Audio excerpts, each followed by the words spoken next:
Dr. Lippman. Thank you, Chairman. So in tab 2, first of all, we are saying goodbye to four of our members today.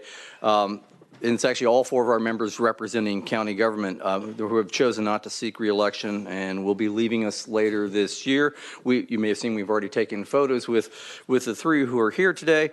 First of all, I just want to say we can't begin to express our thanks to these members and for their service to the commission. And actually, not only are we losing their service, but 2 of them are the 2 longest serving county mayors in the state of Tennessee. I believe Mayor Waters is the longest serving, and County Executive Huffman is the 2nd longest serving. So it's Tennessee's loss as well. But just want to thank them for their service to the commission and also to the people of Tennessee. Just a little bit of biographical information. We do have the proclamations.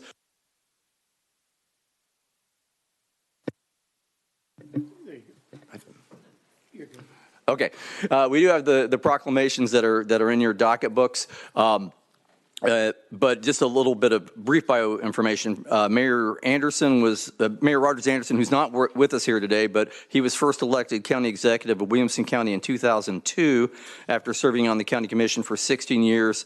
Has served as a board member of the Workforce Development Board and the Tennessee Veterans Home Board, among other roles, and is a veteran of the United States Air Force. He was first appointed to TACIR in 2006. County Clerk Mary Gaither, who you will recall we said goodbye to at our last meeting. We also have a proclamation for her. She was first elected Tipton County Clerk in 2010 and has served as president of the Tennessee County Clerks Association and as a board member of the County Officials Association of Tennessee, among other roles. She was first appointed to TACIR in 2019. County Executive Jeff Huffman, Tennessee's 2nd longest serving county mayor, was first elected county executive of Tipton County in 1986 after serving 8 years on the Tipton County Commission. He has served as a board member on the Delta Human Resource Agency and the Aging Commission of the Mid-South, among other roles. He's TACIR's longest serving member. County Executive Huffman was first appointed in 1994. So the only person here who's been here longer than me is now leaving. And he looks old. Mayor Bob Ryle was first elected mayor of Dixon County in 2010 after serving on the Dixon City Council for 7 years. He has chaired the Mid-Cumberland Human Resource Agency and the Tennessee Association of County Mayors, among other roles. He was appointed to TACIR in 2023. And then Mayor Larry Waters, Tennessee's longest-serving county mayor, was first elected county executive of Sevier County in 1978. He has served as president of the Tennessee County Services Association, chaired the Tennessee Development District Association, and served as vice chairman of TACIR, among other roles. He was first appointed to TACIR in 2008. And I believe Chairman Yeager also wanted to share some words on these departing members.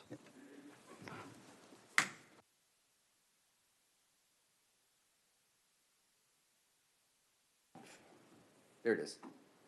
All right. I think that may be a little bit better. I really appreciate your letting me make a few remarks here today. I wanted to more of a personal nature because I've served with the clerk and the 3 gentlemen in many ways over the years. And Mr. Ryle is here, Bob Ryle. I've had the privilege to know you for a few years now, and I really appreciate your conscientious efforts, what you've tried to do as a mayor of a growing county over there in Dixon, Tennessee. That's a fast-growing county, and there are a lot of issues you have to deal with, and you've done very well. And your conscientious effort and your contributions to this body. And then Jeff Huffman and Larry Waters are 2 mayors that I've served with for many, many years. When Larry was elected, he is was it the longest serving or the oldest county mayor? I don't remember. Or both? Actually, Larry and I went in together. He was elected county executive, which is what they called him back then, in 1978, I believe, and I was elected Roane County attorney that year. So he's always lorded it over me that he served 1 more term than I had at that time. But I've had the privilege to serve with Larry. He's Sevier County, which has experienced phenomenal growth during his tenure in office. And they've also endured terrible tragedies, for example, the fire in Gatlinburg. And through all of that, the good and the bad, he has exhibited steady, good leadership and kept the county together and the morale of the county intact. And I'd invite any of you to go over there now, and you can see the progress they've made as a result of his leadership. Jeff Huffman is another one that is a longtime friend of mine. We've served together for years as well. And I really appreciate his interest in the details of county government. He's a hands-on guy, and we'll miss his comments here because whenever, what is it, to paraphrase an old commercial, whenever Jeff Huffman speaks, everybody listens because he knows what he's talking about. But I just wanted to offer some personal comments about my friends, these three gentlemen, and Mary. We will miss you, but it's a bittersweet moment for us. We will miss you, but we understand, and frankly, we might even envy you a little bit. So thank you, Mr. Chairman. Mr. Director, excuse me. Thank you, Chairman. And before we move on to the next tab, we also do have a staff update. We are pleased to be joined in our work by two interns this summer. Hayden and Omar, could you stand, please? We have Hayden Phillips and Omar Watkins. Hayden earned a Bachelor of Science degree in Political Science from the University of Alabama and is enrolled in Vanderbilt University's Peabody College, where she is pursuing a Master of Public Policy degree. Omar recently graduated from Tennessee Technological University with a Bachelor of Science degree in Political Science and has been accepted into the Master of Public Policy program at the Baker School of Public Policy and Public Affairs at the University of Tennessee. So we're delighted to have them working with us this summer, and we're going to keep them very busy. Thank you.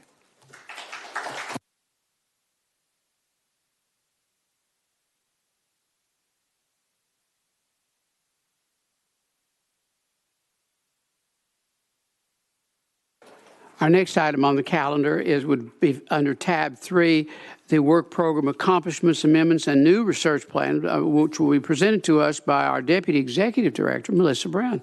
You're recognized, Deputy Executive Director.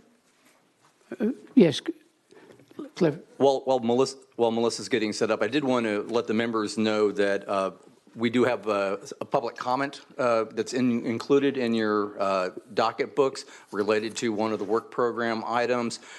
It's a written public comment from a Mr. Peter Maher, and so those are included in your docket book. It's related to our study on public notices, and the staff has already filed this in our with our research material, and it will be part of the public record for this study. Thank you. Continue, Ms. Brown. You're recognized, ma'am. No.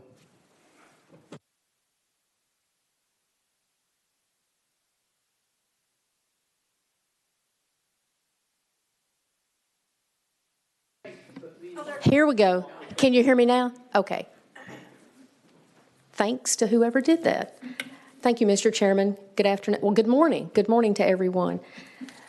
Again, my name is Melissa Brown, the Deputy Executive Director at TACIR. This morning, I'll be reviewing the information behind tab 3 in your docket book.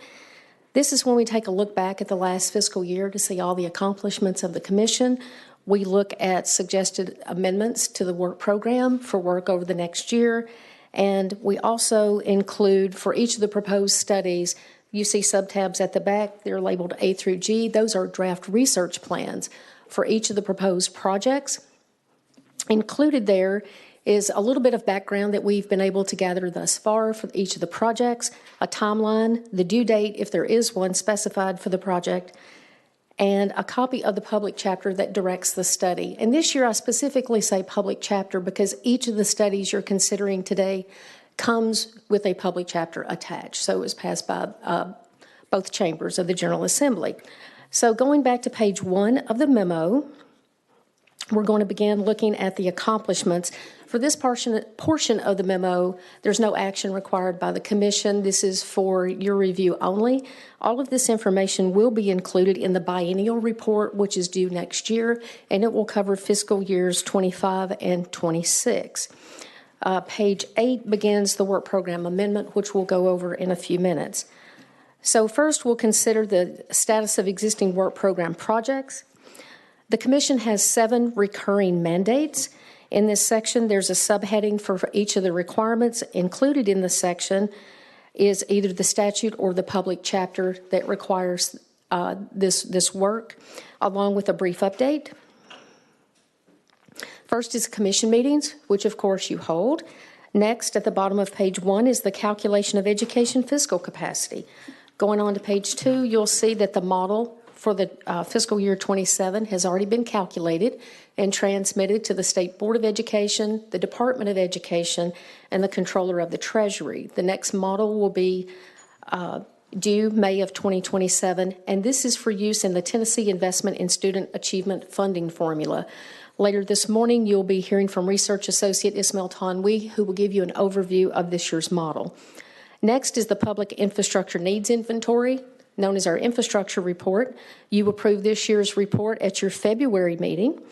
Staff worked with 144 school systems, all the counties and municipalities, and 242 other entities to gather this information to give us the most comprehensive view of infrastructure needs in the state of Tennessee. Staff continues to gather and check survey data for next year's report, and we would like to thank all the efforts of the development districts and their contacts to gather the most comprehensive data that we can for this report. Next is monitoring Tennessee's Growth Policy Act, required by Public Chapter 1101, Acts of 1998. The requirement is to monitor the act, and this often takes the form of tracking any legislation that would affect that act and responding to inquiries from local government officials or members of the public. Next is the Electric Generation and Transmission Cooperatives Act. This is our annual TVA pilots report. At the bottom of page 2 and going on to the top of page 3, you'll recall that you approved this year's report at your February meeting. The next report will be presented in January of 2027. Taxes. So this is monitoring of Public Chapter 341 Acts of 2023, which passed in response to recommendations in one of your reports. And based on the Commission report, the General Assembly has simplified reporting for small businesses, hoping to alleviate some of the itemization of their tangible personal property. Research Director Michael Mount is going to be presenting our first periodic report on the effects of this act later at today's meeting. And finally is the biennial report, which I've already mentioned is due next year. Over the past year, you published 4 studies that were either requested by the General Assembly or by members of the Commission. Today, you will be considering, I jumped ahead, I'm sorry. Behind the memo is a one-pager we call the TACIR Insight. So it's a summary of the study, the background, and a summary of the findings and recommendations from that report. So for your convenience, those are located at the back in case you have any questions. And also, as each report is approved and posted to our website, we post the TACIR Insight as well. So the reports released, in addition to those required by statute on a recurring basis, was a report on district attorney staffing needs and municipal courts of concurrent jurisdiction. There was one on reducing Tennessee's evidence backlog by expanding forensic crime lab capacity. There was a study of assessing juvenile detention capacity in Tennessee. And then finally, one on improving Tennessee's continua of care with flexible funding, better data, and greater collaboration across the state. As part of the presentation of tab 4, which is the legislative update, Dr. Mike Strickland will be reviewing any legislation that passed related to any of these particular studies and other past TACIR studies. You have 5 ongoing reports that remain on the work program. You'll be hearing 2 of those reports today for your review and comment, and you'll hear 2 for your final approval. There's one other report that is still in process and will be presented at your next commission meeting for approval. Because you're going to be receiving detailed presentations from each of the research teams today, I'm just going to name these projects. The first is the transportation draft for review and comment, where we're looking at sustainable funding sources that meet Tennessee's future transportation infrastructure needs. The next report today for review and comment is a study of ambulance services in Tennessee.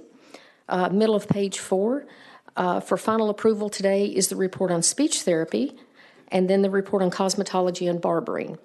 The one report that we'll be taking up at our next commission meeting is the report on real estate fraud. In addition to recurring mandates and requested studies, staff provides research support This takes the form of responding to requests for information from members of the General Assembly, legislative committees, other state agencies, local governments, and members of the public. Beginning on page 5, we note the number of presentations that staff has made to outside groups over the past year.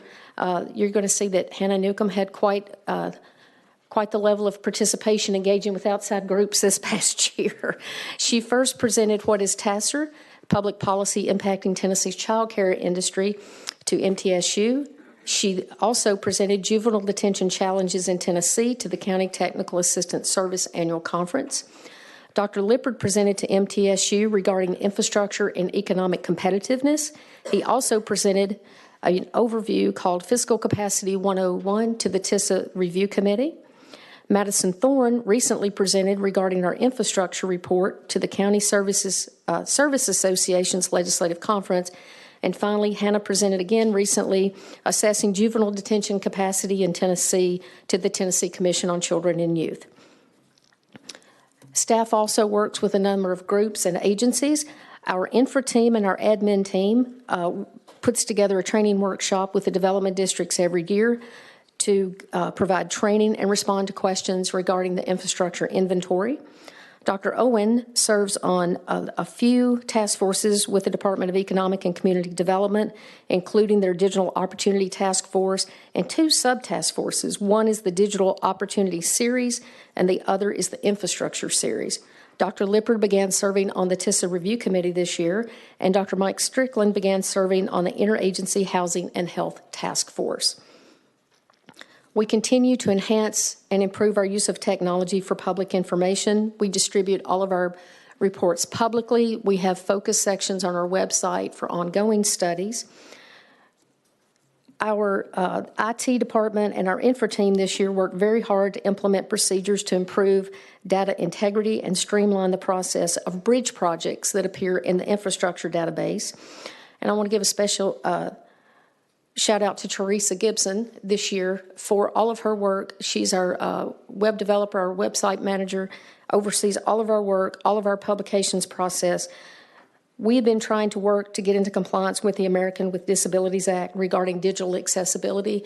She has participated in numerous trainings throughout the year, worked with other state agencies, and trained our staff to bring us along as much as we can to be as accessible as possible. And though the requirements have been full compliance has been postponed until next year, we continue to do as much as we can to make our materials as accessible as possible. So many thanks to Teresa. Going on to page 6, to just highlight a few things here. We continue to provide weekly economic updates to our commission members and post them to our website. We continue to use social media through Facebook and LinkedIn to highlight recent studies, works of interest, and relevant research of other organizations. And we continue our contract with MTSU related to the Tracking Tennessee's Economy website. Our administrative staff is equally as busy. They've administered 11 contracts over the past year, 9 with the development districts related to the infrastructure, information collection, and database. MTSU's contract on the Economic Indicators website, and then we have a contract with the University of Tennessee related to our transportation study, and the team will be talking a little bit more about that and what that work entails, and will show when they give their presentation. We continue to encourage professional development and ongoing learning, and that is through our in-house training program. But it's also professional connections, and this is through the attendance of conferences like Think Tennessee Policy Forum and conferences of the Tennessee Municipal League and the Tennessee County Services Association. That's a very quick review of all the work that you've overseen over the past year. Lots of new studies have already started, which we can go over in just a moment. But if you have any questions, let me know. And Mr. Chairman, we can move to the work program amendment when you're ready. Let's see if there are any questions about the report you've just concluded. Members, are there any questions or comments you have? I see none, then we will move on then to the work report. Okay, thank you, Mr. Chairman. And this begins on page 8 of your memo. And as I said, there's one amendment for your consideration, but there are, I believe it's 7 studies. They were all sent to us by public chapter. So they each passed both chambers of the General Assembly. So the first study, excuse me, is Public Chapter 1103, Acts of 2026. And it also includes who sponsored the original legislation within each section. But I'll just note the public chapter for now. This is a study of Tennessee Emergency Communication System. The associated research plan for it is behind tab A, if you're interested in taking a look at that. The due date, there's specific questions we've been asked to address. We have studied this topic in the past, so we've got a lead on this one a little bit. We don't have the learning curve on this one as we do some of the others. The due date for this one is January 31st of 2027. At the bottom of page 8, Public Chapter 1121, Acts of 2026. This is a look at state and local law enforcement compensation. Going on to page 9, you'll see that the due date for this study is January 31st, 2027. And there just are, again, some very specific questions to address with that study. We have 2 AI studies, artificial intelligence. The first one is Public Chapter 1066, Acts of 2026, and this primarily focuses on artificial intelligence and child safety. This one is due January 31st of 2027. At the bottom of page 9, there's a study requested by Public Chapter 976, Acts of 2026. This is a study of school-administered early childhood education programs in Tennessee. The due date for this is September 1st of 2027. On page 10, Public Chapter 1137, Acts of 2026. This is related to public notice, and it's a look at whether newspapers of general circulation remain the most efficient and effective manner for governments to provide the public with transparent and accessible information. There's several items to address in the bill. There's no specified due date for this particular report. At the top of page 11, there's a study requested by Public Chapter 967, Acts of 2026, which is a study of Crime Stopper programs in Tennessee. There's no due date specified for that study. And I believe the last study is our second artificial intelligence study. It's requested by Public Chapter 1082, Acts of 2026, and it's looking at artificial intelligence. I cannot speak. I am so sorry. Artificial intelligence. You're doing just fine. Can I just say AI at this point? You certainly may. Thank you. I'm sorry. And the economic impact and regulatory framework for that. And with that, that is all the amendments or all the studies for consideration. It's one amendment, but 7 studies. If I may, if there's no objection, I have one question. The 2 reports regarding AI. Yes, sir. Do they complement one another? Are they a little redundant there? Are they looking at the same issues? How do you handle the separate reports like that on the same subject? Well, I think it's going to help us streamline future commission meetings because one of our initial plans is to have a panel, a stakeholders panel at our next meeting. And it would hit on topics that are contained in both of the studies, the current one that's related to child safety. But in talking with the team and talking with Director Lippard, it looks like the 2 studies build on one another, that there's not redundancy there. All right, thank you. And I'm looking at the team leads. Hold on. They're nodding in agreement. Okay. Do the members have questions? Commissioner. Thank you, Mr. Chairman. On the same topic, those 2 AI studies, just a couple of years ago, the General Assembly set up the Artificial Intelligence Council and does a lot of research and work on policies that would be helpful in the state. And I would just encourage you to coordinate with them on things they've already done, but also it'd be great to pull all of that together so both entities are pulling in the same direction on that. Thank you, Commissioner. Yes, and that's part of the plan. I believe team members have already been assigned to review all the materials and have begun reaching out to members of that council. I know we've spoken with you just for some initial conversations, but staff continues to reach out to learn about the work thus far, and Dr. Lippard has encouraged us not to replicate anything, to build on the work that's already been done. If I may, Mr. Chairman, real quick. Yeah, thank you for that. And not just the things that's already been done, but maybe if we work together to get the work done that needs to be done so that we actually accomplish more pulling together. I think absolutely. That'd be great. Thank you. Are there other questions? Yes, thank you, Chairman.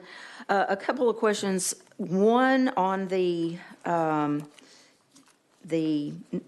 dispatch. On page 2, you talk about how the fees are distributed. Could we also take a look at the number of agencies that they must answer for? So for instance, if you have 3 separate centers operating in your county, one city may only have a couple of agencies that they're handling. And the county, for instance, in Anderson County, our county dispatch is dealing with 13 to 15 agencies. I say 15 if you want to count, 2 of the cities, their fire and police separately. So if we could look at that as a factor as well, because I think currently that's not taken into account in how those fees are separated. Okay, and I've looked at the team director who has nodded yes, and I think we can include that as an expansion of the look at the organizational structure. It's not just how it's set up, but everybody that has to be served. Would that get at your question? Yes, Okay. I believe so. Also, I just wanted to ask a question since we got the written public comment, some of the issues that were raised in there. Is that something that you intend to take a look at for the public comment study? Is it relevant? I don't know if you got a chance to look at what we received in writing. They raise issues about digital and some of the newspapers of record actually operating the digital programs for governments. And I would say yes. I think that would be encompassed by the study. I'm looking back to the director and getting a nod. So yes, anytime we receive comments like this, we'll consider the issues and try to address them as part of the study. Okay, thank you. And then lastly, the Crime Stoppers. I don't know a lot about this, and I guess a couple of questions I just have are if we're going to support them more from the government side of things, how are issues like due process handled, or if something is reported and never acted upon, if we could just maybe as part of that study learn a little bit more about that side of things. And yes, and that's an excellent point. I happen to be somebody on staff who remembers when Crime Stoppers launched, probably in the 1980s. So I'm fascinated that we have this study. And we've already looked at that a little bit. Some of the stakeholders we've already had interviews with. It's, how do you make this referral? Do you ever get feedback? So I think some of the issues you're raising are part of that. And so, yes, because they're not currently supported by government funds, they're all set up as nonprofits. So right now we're just trying to, because what we're looking at is the history is there was a big push roughly in the 80s, and lots of them developed, and then some of them sort of went away. Right. So finding out how many are actually active right now so that we can talk to them as part of what we're doing. But yes, those are questions we'll absolutely roll into that. Thank you so much. Are there other questions? And we will need a vote on adding these to the, okay. If there are no other questions, then we will need a vote to approve the report. Chaired Jeff Huffman makes the motion to approve. Is there a second? Second. Is there? Second. All right, from Mayor Frank. Any questions or debate on the motion? There being none, those in favor of the motion to approve, say aye. Aye. And those opposed, nay. Carries. Thank you. All right.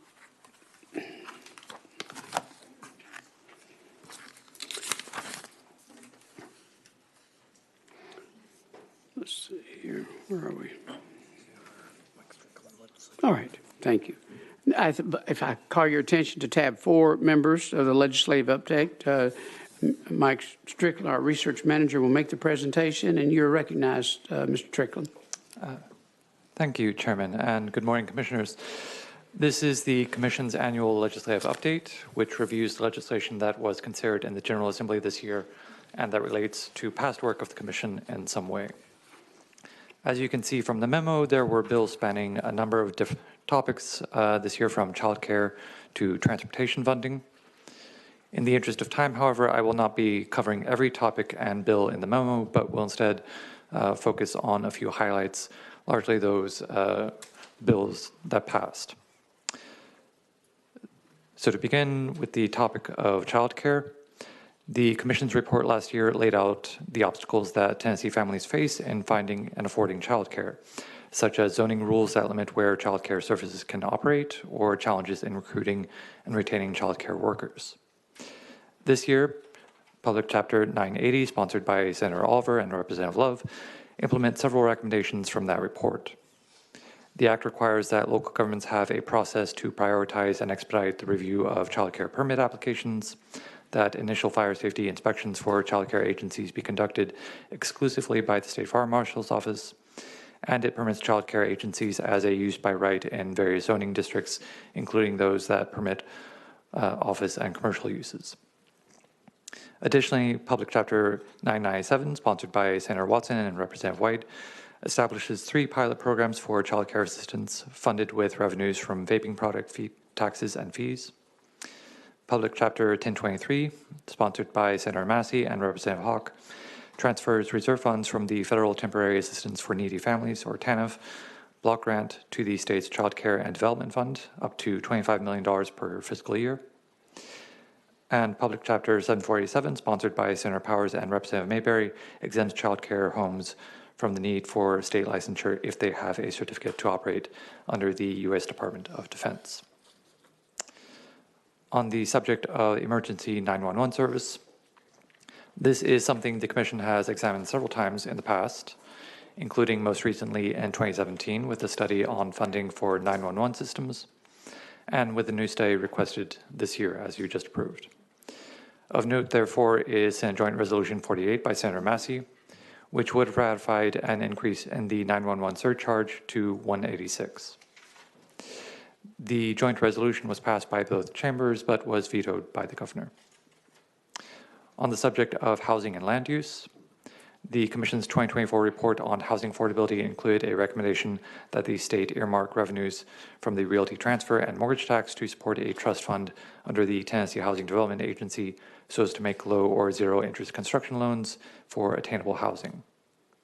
Public Chapter 1037, sponsored by Senator Powers and Representative Sexton, establishes a pilot program for such a trust fund, which will provide zero interest loans for housing development projects in which at least 80% of the units are intended for households earning between 80 and 150% of area median income.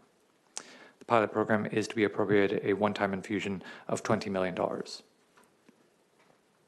The same Commission report also echoed a recommendation that the Commission has made several times before, which is to grant local governments the ability to create land banks. Although no bill was considered for that exact purpose this session, Public Chapter 1130, sponsored by Senator Rose and Representative Langford, grants Tipton and Montgomery counties the authority to create land banks, expanding the list of local governments that have that as an option. Also, Public Chapter 1044, sponsored by Senator Johnson and Representative Lamberth, effectively creates what is sometimes referred to as a permitting shot clock, requiring municipal and county governments to provide feedback on a development application within 30 days and either approve or schedule a hearing for the application within 60 days. On the subject of low-income housing tax credits, or LIHTC, as a Commission report in 2015 discussed, case law in Tennessee has previously established that tax credits must be included when assessing property taxes on LIHTC housing. And in light of that and the fairness and equity considerations underlying the court decisions, the Commission did not recommend excluding the value of the tax credits from appraisals. Still, housing developers have said that including the tax credits results in higher property taxes, undermining the incentive for building low-income housing. This year, Public Chapter 1053, sponsored by Senator Stevens and Representative Faison, allows the value of LIHTC to be excluded from property assessments. The law is permissive, and the option to exclude the tax credits from property assessments must be adopted by a local government's legislative body. On the subject of littering, in 2023, the Commission published its report on littering in the state, which, among other things, examined the trend towards extended producer responsibility laws in other states, which place at least some responsibility on producers of goods for managing the waste that can result along with their products. The report recommended that the state create a permanent litter task force of stakeholders to develop and implement strategies for dealing with litter. Senate Bill 269 by Senator Sutherland and House Bill 600 by Representative Hale would have created the Tennessee Waste to Jobs Act, which would have required producers of goods to participate in a producer responsibility organization for recycling, reuse, and composting of certain packaging material. The bill would have established an advisory board comprising various stakeholders, including representatives of local governments, different private industries, and the Department of Environment and Conservation, but it was taken off notice. And finally, on the subject of real estate fraud, over the past year, the Commission has weighed questions around real estate fraud and how it can be prevented. Recommendations discussed by the Commission have included enhanced requirements for notaries and their record keeping, as well as possible fraud review processes for registers of deeds. Senate Bill 1707 by Senator Taylor and House Bill 1762 by Representative Gant would have required that any deed for the conveyance of real property be prepared by a licensed attorney, title insurance company or agent, the owner of the property, or a person legally authorized to act on the owner's behalf. It also would have required that registers of deeds verify that an affidavit on a deed was properly signed. Each chamber passed an amended version of the bill, but they were unable to concur on a final version. And finally, I would note Senate Bill 23A9 by Senator Ackberry and House Bill 2478 by Representative Parkinson would have created a 2-year pilot program in Shelby County in which the Register of Deeds would verify and record the government-issued identification of any person making a transfer of real property, but the bill did not pass. And so that concludes the legislative update, and I am happy to take any questions you may have. Are there questions, members?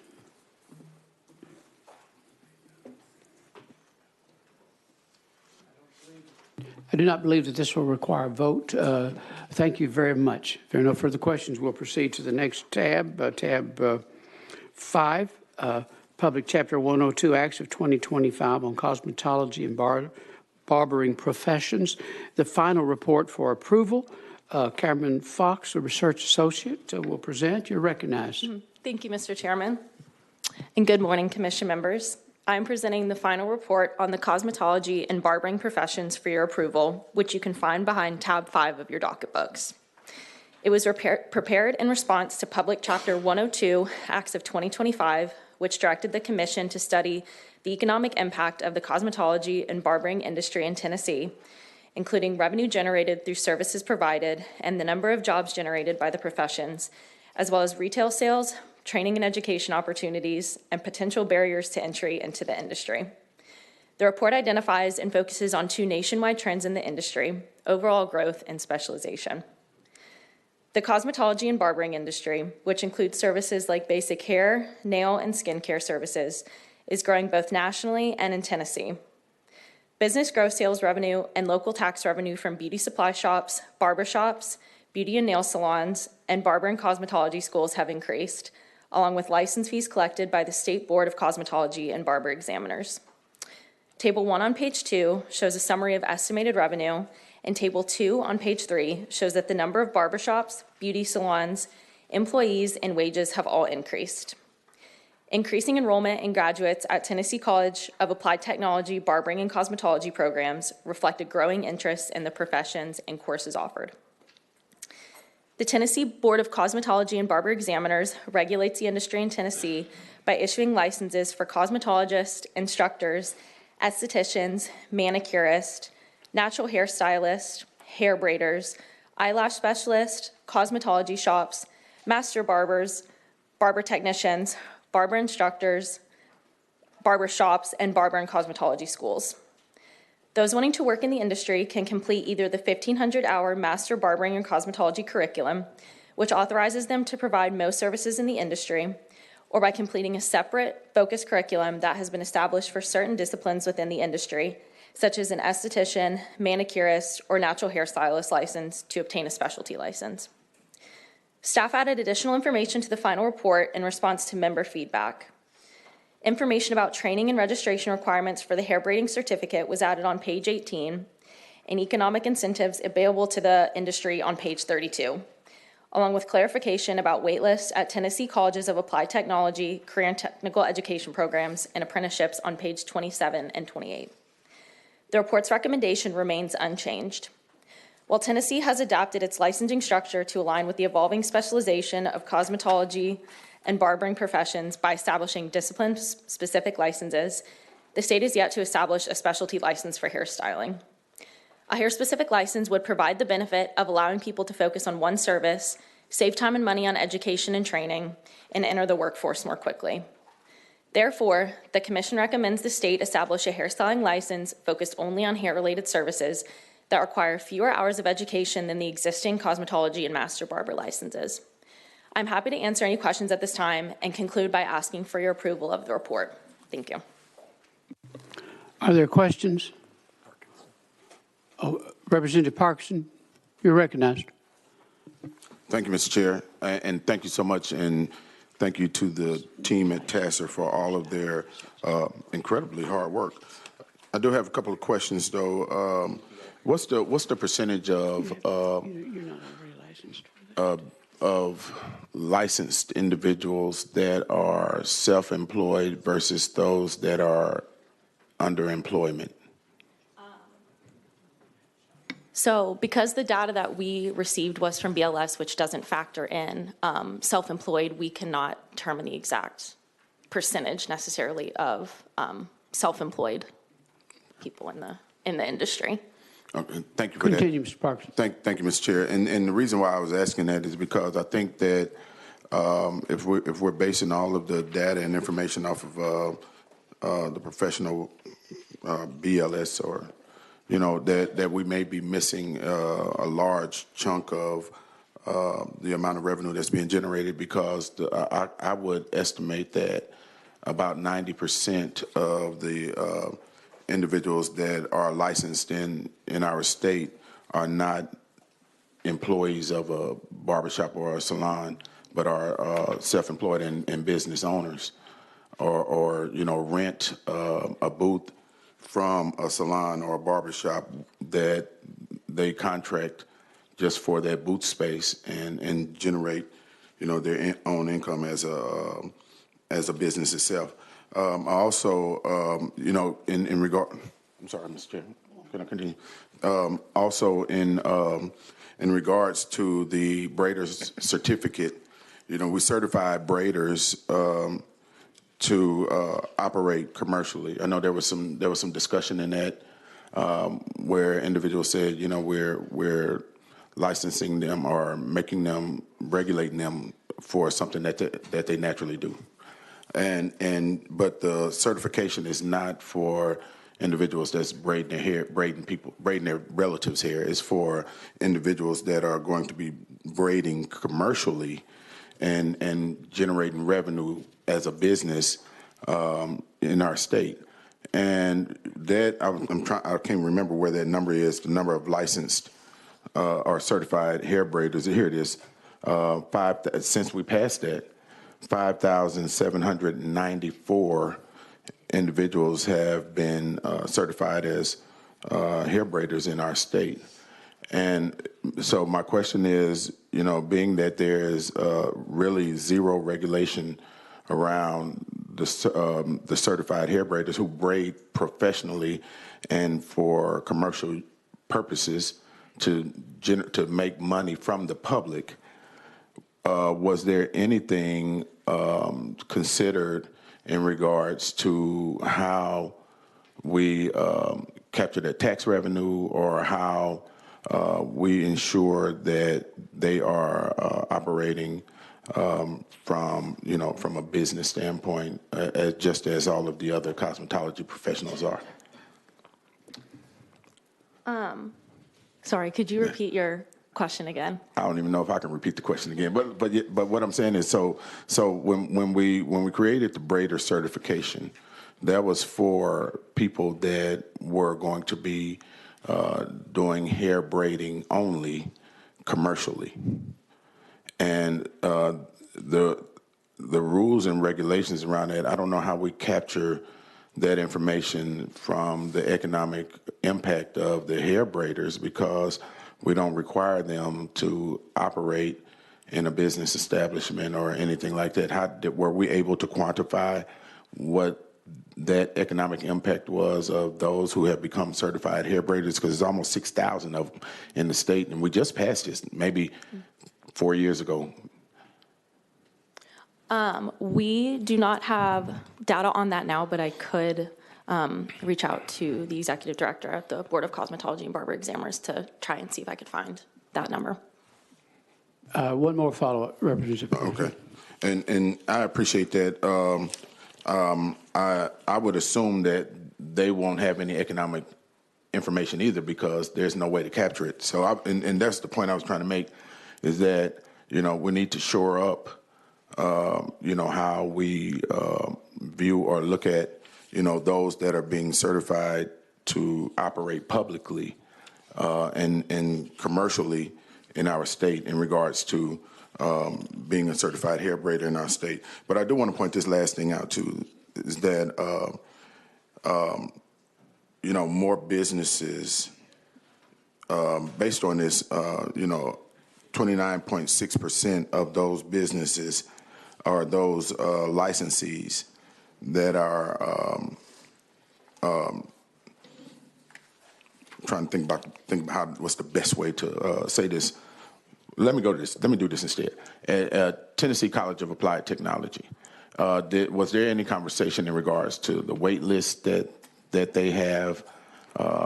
Because it looks like the barbering cosmetology programs increased by 66.5%, based on what we're looking at in this study. Was there any conversation in regards to how long people are having to wait in order to get into a TCAT for these disciplines?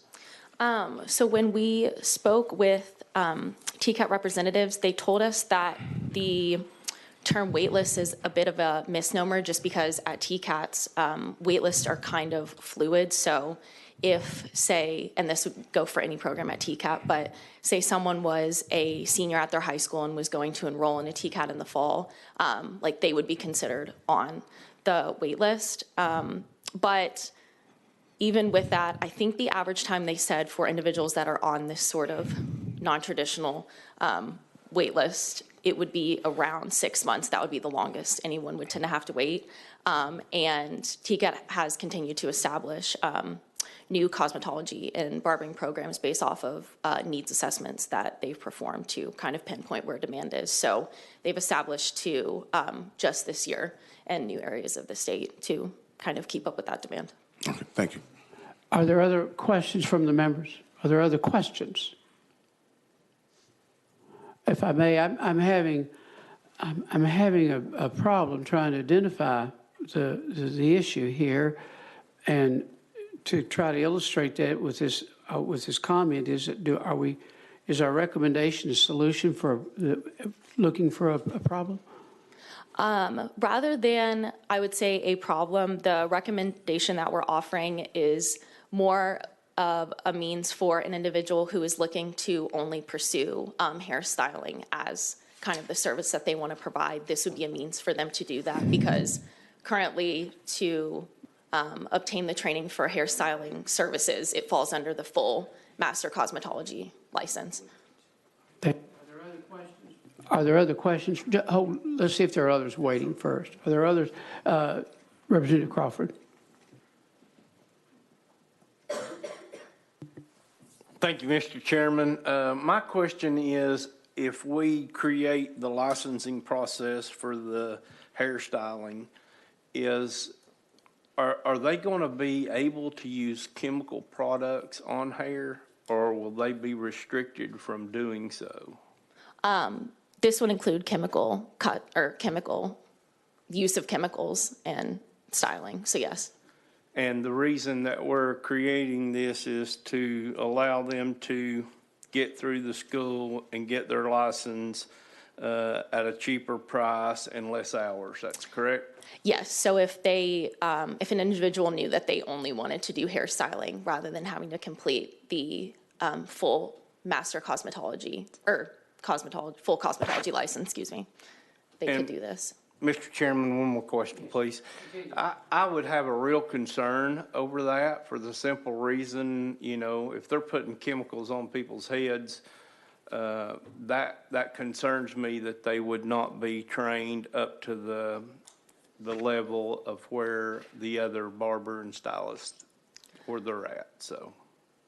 So part of breaking out the license would allow from the full cosmetology license for hairstyling would allow for the individual components of the hairstyling license that they're practicing within the full license to be upped the proportion of hours could be changed and increased since it would specifically be for hairstyling. So they would have more time to be able to practice things such as Mr. Chairman. Thank you. You're welcome, Representative. Are there other questions or comments from the members to our presenter today? Well, if there are none, then this will require a vote to approve the report. Representative Parkinson, you can bring the curtain down on the debate. Thank you, Mr. Chairman. And to Chairman Crawford's point, I think that more context is needed in regards to this new license that's being recommended.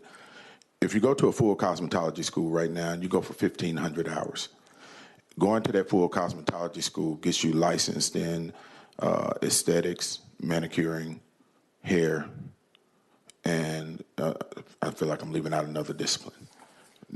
Yes, and when with this license, this new recommended license, it will focus only on the hair part, eliminating the manicuring, the aesthetics, and whatever the other license was in the master cosmetology program, which in turn justifies reducing the hours for the individuals that are seeking the hairstyling license only, and also reducing the cost to the consumer who wants to get that hairstyling license, so they don't have to go out necessarily and get a full federal loan to go get the full cosmetology license. Am I correct in that? Yes. Okay, and I hope that just brings a little bit more context to it. So it actually saved the individuals money and time and get them to work faster, just like we did with the natural hair, aesthetics, lashing, so on and so forth. Thank you, Mr. Chairman. Thank you, Representative, and I appreciate your comments. It does bring a little bit more clarity to the issue. Are there other comments any other comments or questions?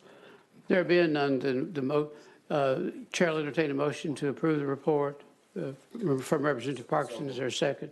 Is there a second from Commissioner? All right. Any other questions on the motion? Did you have a question, sir? I'm sorry. Those in favor of the motion then will say aye. Aye. Those opposed will say no. The motion carries. Thank you. Our next item is item 6 of a Republic Chapter 416, the Acts of 2025, Speech Therapy Services. This is a final report for approval. Jennifer, am I saying it correctly? Arzate, am I saying that correctly? Arzate. I was incorrect. Thank you for telling me. Arzate, our Senior Research Associate, you're recognized for presentation. Thank you, Mr. Chairman. Good morning, Commission members. My name is Jennifer Arzate, and I'll be presenting on the Commission's final report on speech therapy services for your approval. You can find a copy of the memo in the final report under tab 6. This report was prepared in response to Public Chapter 416, Acts of 2025, which directed the Commission to study the feasibility and effects of implementing the changes to insurance coverage for speech therapy services included in Senate Bill 231 by Senator Akbari and House Bill 296 by Representative Love. As originally filed, the bill would have required state insurance plans, including the State Group Insurance Program, Affordable Care Act plans, or ACA plans, TennCare and Cover Kids to cover speech therapy services for both habilitative and rehabilitative stuttering therapy without age or visit caps or utilization review requirements. Provisions within some insurance plans, including utilization review and visit limits, may result in interrupted treatment, limiting progress and affecting individuals who need consistent therapy. By eliminating utilization reviews and visit limits, the bill would have reduced the likelihood that insurance claims would be denied, reducing direct out-of-pocket costs for individuals receiving such services. Despite the original bill's potential benefits to individuals seeking therapy for stuttering, the policy changes proposed in it do raise some concerns. In particular, there is no comparable therapy service or similar condition that is exempt from utilization review. Insurance companies use utilization reviews like prior authorization and medical necessity, not only as administrative tools to control costs, but also to ensure policyholders receive consistent, medically appropriate care. Removing these reviews could potentially lead to higher and less predictable costs, increased risk of overutilization, reduced oversight and accountability, and greater variation in care that may ultimately affect premiums, public spending, and equitable access to services. In addition, under the Affordable Care Act, each state selects an essential health benefits or an EHB benchmark plan that defines the minimum coverage required for ACA plans. If a state mandates benefits that exceed those requirements and increase costs, the state must cover those additional costs, a process known as defrayal. So as originally filed, the bill would have triggered defrayal, meaning that Tennessee would be responsible for making up the difference that would otherwise be federally subsidized. Because of the concerns involved in eliminating utilization reviews and making legislative changes to minimum coverage standards for ACA plans, the report's final recommendation remains unchanged. Rather than eliminating utilization review, the report identifies a more targeted and cost-effective approach. There is an existing administrative process through which the state can update its EHB benchmark plan and, importantly, avoid defrayal. Tennessee's current EHB requires ACA plans to cover at least 20 visits per year for habilitative and rehabilitative services. And while insurers may choose to cover more visits, Commission staff are aware of only one insurer in Tennessee whose ACA plans cover more than the minimum. Because visit limits are one of the primary reasons that speech therapy claims are denied, and because public programs like in Tennessee, including the state group insurance program 10 Care and Cover Kids, already provide coverage for medically necessary therapies with either no visit limits or higher visit limits, increasing the minimum number of therapy visits required under ACA plans would help ensure more equitable access to care. And to achieve this without triggering state defrayal costs or disrupting standard insurance practices such as utilization review, the final report recommends that the Tennessee Department of Commerce and Insurance update Tennessee's Essential Health Benefits Benchmark Plan for ACA plans to increase the minimum annual number of speech therapy visits each plan is required to cover. However, it is still important to note that selecting a new EHB benchmark plan would adopt all coverage requirements of that plan, not just those related to speech therapy. And as a result, the state should carefully consider how broader changes to essential health benefits, not just speech therapy, may affect overall cost and coverage. This concludes my presentation, and I am happy to answer any questions you may have. Are there questions for the members? Representative Love. And then I believe Senator Campbell had her hand up too. Okay, then she'll be next. Representative Love, you're recognized, sir. Thank you, Mr. Chairman, and to the presenter, thank you so very much for your report, and I thank TACIR for the research that's gone into this. As I stated when I brought the legislation, there are many of us who have had some issues with speech at a younger age. I myself suffered from a type of speech impediment and have to be intentional about slowing down to make sure that I don't stutter and run through my words. And so to be able to expand some coverage to other Tennesseans, I think it's a great value. And I'm grateful for the intentionality that's gone into this report. And I think that going forward, we may find that this investment in the welfare of our children is going to benefit them greatly. So thank you again, Mr. Chairman. Thank the members of TACIR for that. You're welcome. Senator Campbell, you're recognized. Thank you, Mr. Chair. Thank you for this report, and thank you, Representative Love, for bringing this. If you studied, if you had a speech impediment, I think it's been a net positive for you because you're one of the best orators in this body. So sometimes my LA and I talk about recording your voice to fall asleep to because it's just such a great voice. But anyway. Was that a compliment, Senator? Well, no, it's not because of what he says, just the. But I did want to ask, when we're looking at the state limits, explain that to me. What does so? It's a minimum number of visits required under state's essential health benefits benchmarks, and I see that we're sort of at the lower side of that. What does that mean? So essentially, the essential health benefits benchmark plan sets the minimum standard of coverage for each state. And typically what happens is each state selects a plan, a federally approved plan. So within this plan, you can see an example of it in Appendix D. So that's our current plan. And in that plan, it sets the standard for certain services that are covered under our insurance plans, which would be covered for the Affordable Care Act plan. So our current standard is a 20 minimum. So all ACA plans must cover the 20 visit minimum. Whether they want to cover more is up to each insurance provider. However, we have found that they will sometimes set that as the maximum. And again, we only found one that set an unlimited number for visits for speech therapy specifically. Continue. Yes, just one more question. So obviously, this is a problem or a challenge that requires as many visits as it requires, for people to get the help that they need to be able to overcome this. And so is there some kind of intelligence that goes into those, is there some kind of research that goes into setting those minimum requirements? I'm sure there is. So it's very difficult to set a specific number simply because the way that speech therapy is treated is very individualized to the individual. So while one person might require 5 visits per year, someone might require ongoing therapy throughout the year.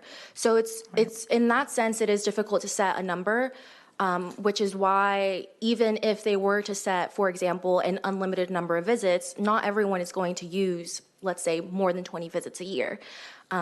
So that's kind of where we're coming from in that sense.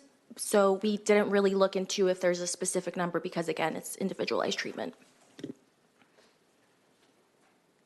Other questions from the members? I see none. Is there a motion to approve the report? From Representative Love, is there a second? From Representative Parkinson. Is there any further comment or debate on the motion on the floor to approve the report? There being none, then those in favor of the motion say aye. Aye. Those opposed, nay. And the motion carries. Thank you, Ms. Arzate. I will call your attention now, members, to the next item on our agenda, tab 7, Public Chapter 438, Transportation Infrastructure Funding. It's a draft report for review and comment. I believe Mr. Morio, our Senior Research Manager, will be presenting. You're recognized, sir. Thank you, Mr. Chairman. Good morning, Commissioners. My name is Bob Morio, Senior Research Manager, and I'm pleased to present and discuss our draft of the Commission's report on alternatives for funding Tennessee's long-term transportation infrastructure needs, located under tab 7 of the docket book. The study was directed by Public Chapter 438, Acts of 2025, after legislation introduced by Senator Massey and Representative Vital, and it has a final due date of September 30th of this year. A copy of the Public Chapter is included as an appendix at the end of the draft report. Our study finds that Tennessee's transportation network, which includes more than 95,000 miles of state and local roads and over 20,000 bridges, performs well in a number of areas compared to other states, and that Tennessee ranks highly for its cost-effective management of state-owned roads. But while the state is doing well overall, population growth, tourism, and economic development are putting more and more pressure on Tennessee's road network, and issues like increasing congestion and fatal accidents are reasons for concerns. This study first asks us to identify the critical long-term highway and bridge infrastructure needs of the state. And to do this, TACIR staff relied on several resources, including data reported by local officials for the Commission's annual Public Infrastructure Needs Inventory, along with planning documents and other publications from TDOT. We looked at state budget documents, audited local government data from the Comptroller's Office, conducted interviews and corresponded with local highway officials, rural and metropolitan planning organizations, TDOT staff, and other stakeholders. I'd like to thank everyone involved so far for their assistance with this project, and add that I look forward to continuing our work with your input as we move towards the final report. The General Assembly and TDOT have been working to support the state's growing infrastructure needs and address the backlog of infrastructure projects. In 2017, the General Assembly passed the IMPROVE Act, increasing fuel taxes and annual vehicle registration fees to help fund 962 transportation projects identified by the Act. TDOT has said that 446 or 46% of those projects have been delivered to construction currently or are completed.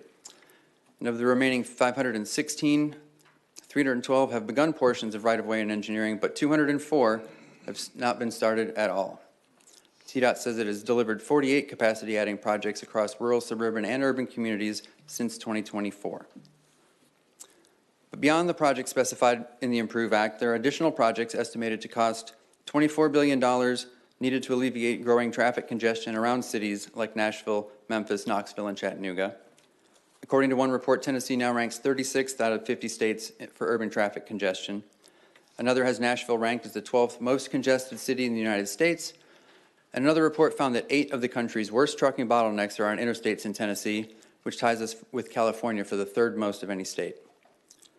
And even outside of cities, widening rural interstates to 3 lanes in each direction is estimated by TDOT to cost nearly $20 billion.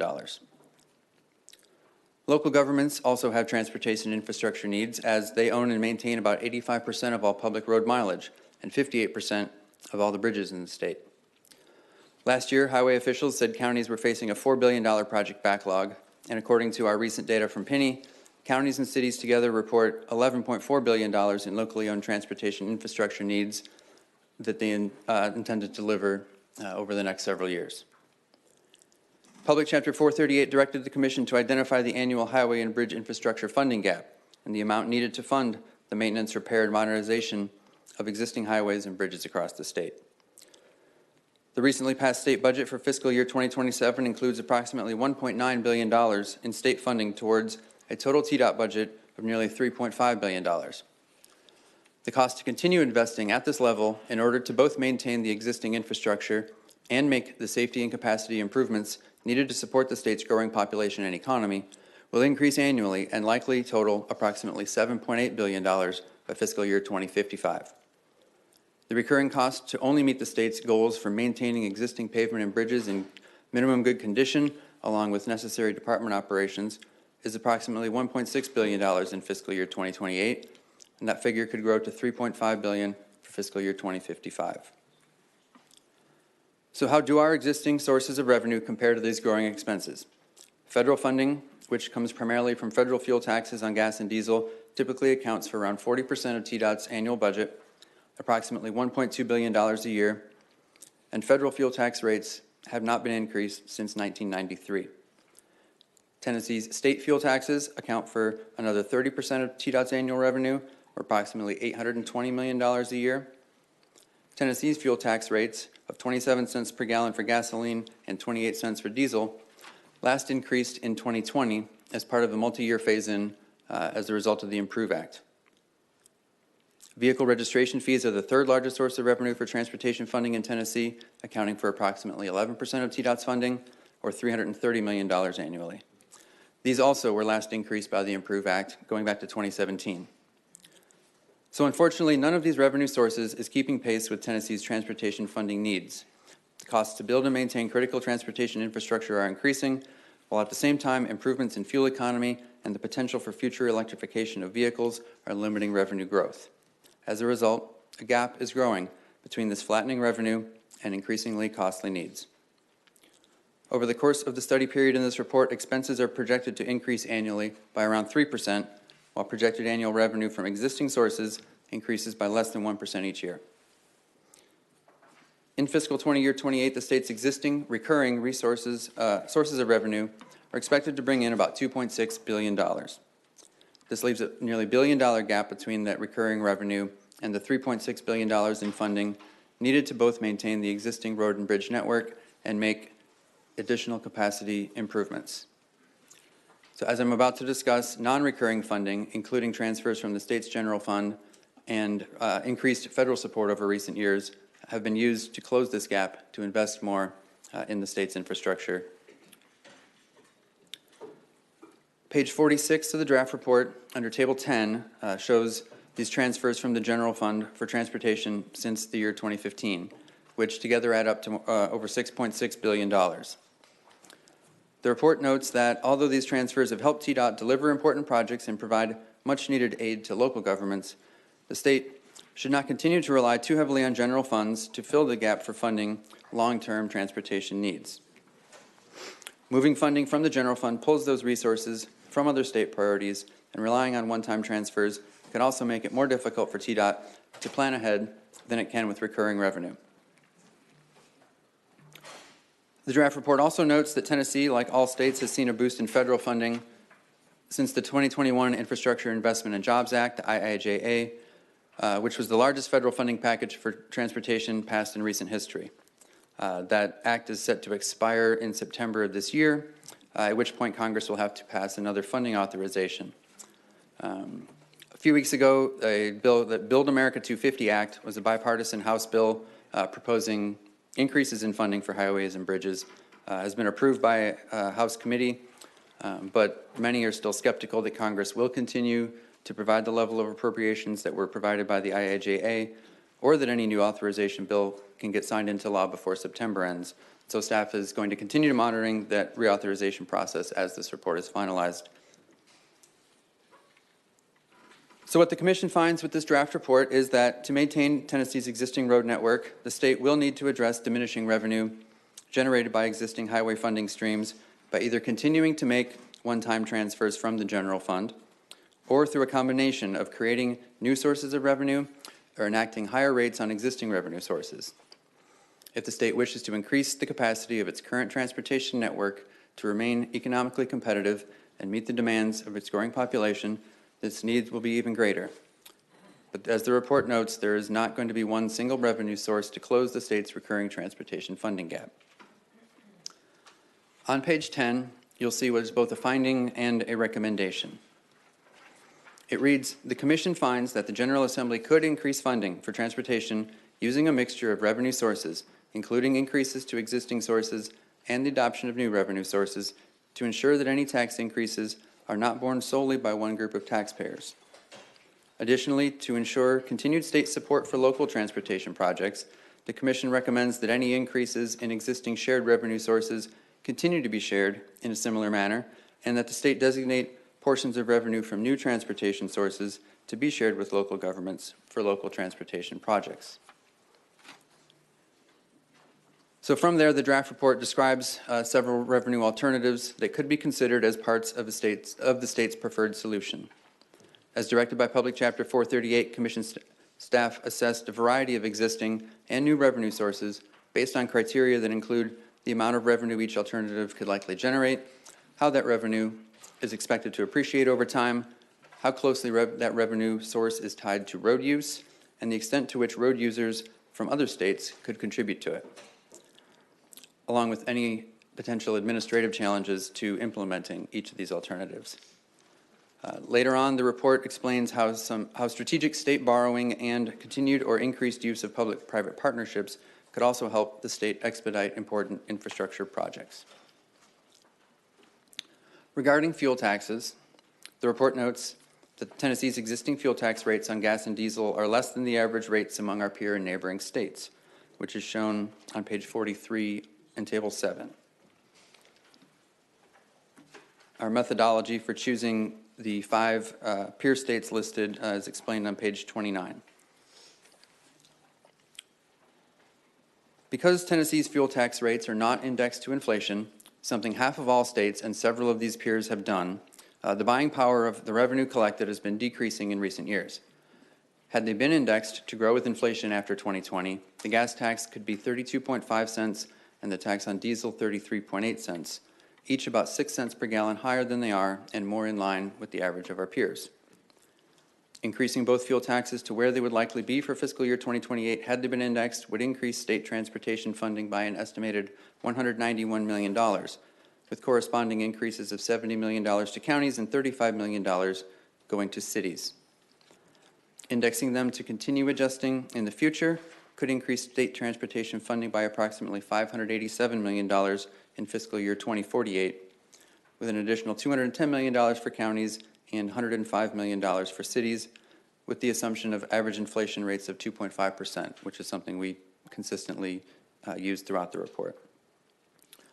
We note that the General Assembly could set a cap on inflationary increases, perhaps around 3%, to limit rate changes in times of higher inflation for this or any of the other alternatives presented in the report. The report points out that fuel taxes are a source of revenue that does not come solely from Tennessee's residents, and that a fuel tax increase would be borne by both in-state and out-of-state drivers, which is one of the criteria mentioned taken into consideration.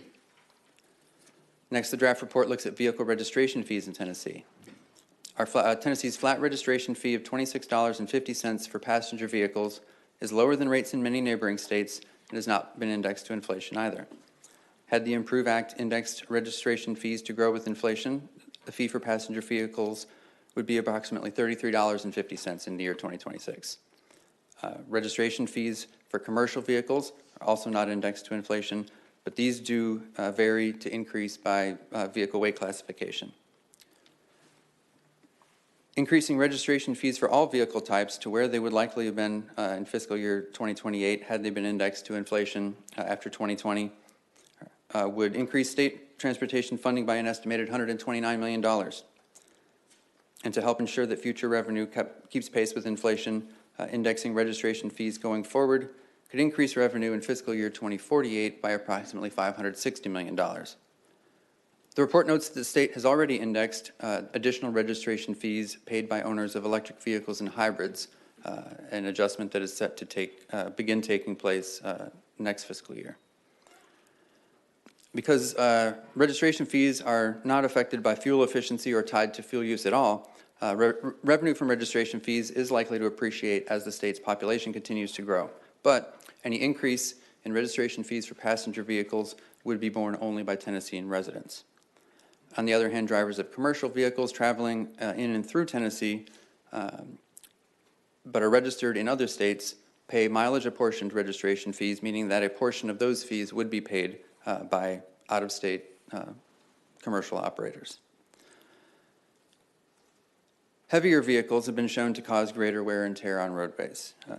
Currently, Tennessee charges weight-based registration fees only to commercial vehicles, but some states also apply weight-based registration fees to passenger vehicles. The report explains that if Tennessee were to apply weight-based registration fees to passenger vehicles with a gross vehicle weight rating of over 6,000 pounds, that could increase state funding by an estimated $58 million in fiscal year 2028 and $122 million for fiscal year 2048. And these higher fees, based on registration data, would only apply to approximately 30% of Tennessee's registered passenger vehicles. Next, the draft report describes how some states have implemented or tested the use of vehicle miles traveled, VMT taxes. These types of taxes seek to supplement or replace fuel tax revenue by charging drivers a per-mile fee for use of the state's roads. Implementing a VMT tax on passenger vehicles across the board in Tennessee, however, could come with several administrative challenges. Unless other states, especially our 8 surrounding states, were to adopt similar programs, it would be difficult to apply this tax to visitors traveling to or through Tennessee. But what the report suggests could be an option is a per-mile tax applied only to heavy commercial vehicles. For example, Kentucky receives approximately 5% of its highway revenue, $86 million in the current fiscal year, from a 2.85 cent per mile tax on vehicles weighing 60,000 pounds and above. There are 4 other states also charging weight-based mileage fees. So this alternative could be less administratively challenging to the extent that many of these vehicles are already reporting mileage to the state for interstate registration and fuel tax purposes, avoiding issues of personal concern about tracking and reporting individual miles. Staff estimates that a 3 cents per mile tax on tractor-trailer truck mileage could potentially generate $190 million annually, roughly the equivalent of a 4-cent fuel tax increase, some of which could be collected from trucking companies based in other states and traveling through Tennessee. So far, these types of taxes and fees fall under the category of road usage fees, those that either approximate road use, like fuel taxes, or are paid by vehicle owners exclusively, like registration fees. The public chapter also asked the Commission to analyze other potential sources of revenue, including rental car fees, transportation network company or rideshare fees, and retail delivery fees. Tennessee's tourism industry is growing, and tourists and visitors are adding traffic to the state's highways and other transportation infrastructure. Currently, the state has a 3% tax on gross proceeds from rental car businesses, which generates approximately $20 million annually, but it only goes into the general fund and not the state's highway fund. Staff has estimated that increasing the rate from 3% to 5%, earmarking it instead for transportation funding, would generate $34 million in additional revenue for fiscal year 2028 and $43 million in fiscal year 2048. If you look at page 57, table 13, however, something to consider is that the combination of the state and average local taxes that are currently applied to car rentals in Tennessee is already above many of those in our neighboring states. So existing revenue could simply be directed to the highway fund instead without raising the tax rate if that were to be a concern. Several states, including some of Tennessee's neighbors like Georgia, North Carolina, and Kentucky, have begun to impose taxes on rideshare services. Georgia's tax started at a rate of 50 cents per trip in the year 2020 and was indexed to increase with inflation, currently 64 cents per trip. Staff estimates that a 50-cent per trip tax in Tennessee on rideshare could generate approximately $45 million in fiscal year 2028, increasing to $268 million in fiscal year 2048 if current trends in the growing use of these services were to continue to rise and the tax were increased to inflation. Rideshare taxes, however, would not generate as much funding as some of these other revenue sources, but could appreciate over time if indexed to inflation and to the extent that use of these services continues to increase. The report also notes that rideshare users pay these taxes regardless of whether they're Tennessee residents or visiting from other states. Some research suggests that increased use of online package delivery is a significant contributor to road use and traffic. But only 2 states, Colorado and Minnesota, have enacted fees on retail deliveries of taxable goods. While they're generating a fair amount of revenue, these fees have not been wildly popular, as legislators in both states have recently attempted to repeal them. But that said, TACIR staff estimates that a 30 cents per fee per delivery indexed to inflation like Colorado's could generate $88 million in fiscal year 2028 and increase to $159 million by fiscal year 2048. But additional revenue is not the only way to deliver infrastructure improvements. The draft report also describes how public-private partnerships and debt financing can help expedite needed transportation projects. The Transportation Modernization Act gave TDOT the authority to use public-private partnerships, or P3s, for the first time, which it is using to develop price-managed choice lanes to reduce congestion on some of the state's busiest interstates. While P3s can be effective, they rely on having a private partner willing to finance a project in return for revenue. Some much-needed transportation projects might not make financial sense for private sector partners. In these cases, strategic borrowing by the state is an alternative that could provide upfront financing needed to complete large projects as quickly as possible. Tennessee is one of the few states that does not use state debt to help fund state transportation projects, relying instead on a pay-as-you-go model, though some local governments do use debt financing for their own local transportation projects. The state's approach has allowed it to avoid long-term debt obligations, but pay-as-you-go can delay the delivery of major infrastructure projects, which, over long periods of time, could significantly increase their construction costs. The report points out that several other states with AAA credit ratings like Tennessee have used transportation debt financing while maintaining their state's top credit ratings, including Florida, Georgia, Missouri, North Carolina, Texas, and Virginia. A 2024 report from the University of Tennessee Center on Business and Economic Research said that Tennessee could feasibly and strategically increase its debt load while maintaining its status as a low-debt state with top credit ratings. TACIR staff developed an example to illustrate strategic borrowing for long-term needs, which is shown on pages 18 and 19 under Table 1. Given the potential benefits of accelerating delivery of strategically important projects and the possibility that Tennessee could take on debt without negatively affecting its credit rating, if done judiciously, the draft report's second finding is that Tennessee could likely benefit from using debt to help finance the construction of some strategically important projects that aren't good candidates for public-private partnerships. TACIR staff does not presume to know which projects might be potential candidates, and the estimates used in this analysis are not project-specific. The report notes that timing of financing is an important factor in determining whether debt financing is an appropriate funding strategy, and that having a dedicated revenue stream earmarked for debt service payments helps avoid the need to divert future funding away from other needs. The draft report is only saying that strategic borrowing could allow Tennessee to more proactively fund some large projects while maintaining its top credit rating. So after all the review and analysis of these many revenue and funding alternatives, staff has presented a couple of example scenarios for the draft report to show how different combinations could meet the state's long-term needs. These can be found on pages 19 through 25. So scenario 1 increases existing sources of revenue and adopts several new sources of revenue while limiting use of the general fund. Figure 1 on page 22 is certainly a little complicated looking at first, but I'm going to go through that one with us. So starting with projected costs and needs, the first orange dash line at the bottom of the chart represents our projection for TDOT's recurring maintenance and operational costs going forward. Above that, the line of dotted markers represents projected costs to deliver the state's desired capacity and safety improvements by 2055. The bars represent revenue sources needed to meet the dashed line expenses. Existing recurring state funds, fuel taxes, registration fees are the light gray bar at the bottom.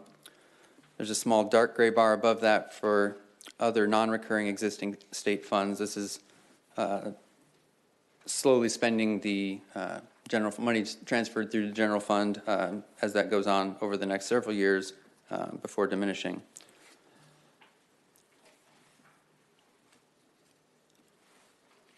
The other bars show combined effects of fuel tax increases, higher registration fees, newly proposed fees and taxes that have been mentioned, with projected federal dollars as the hatched bars at the top.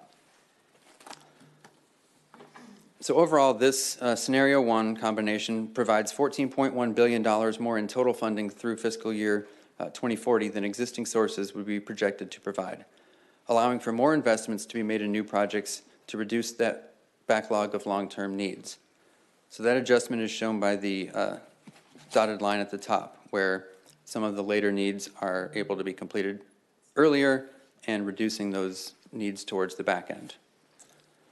This still, however, falls approximately $1.5 billion short of the total needs over the final years of the projection. So scenario 2 makes greater use of general fund dollars to impose fewer tax increases or new taxes. This provides $15.1 billion more funding in total funding through fiscal year 2040 than existing sources are projected to provide, allowing for even more investments to be made sooner for new projects.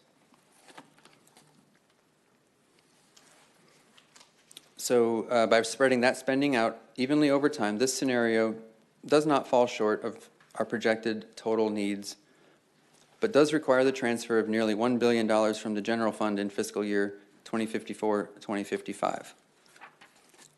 If you see the table 2 or table 3, the funding sources for scenario 2, the general fund transfer starting around $447 million and growing to nearly $960.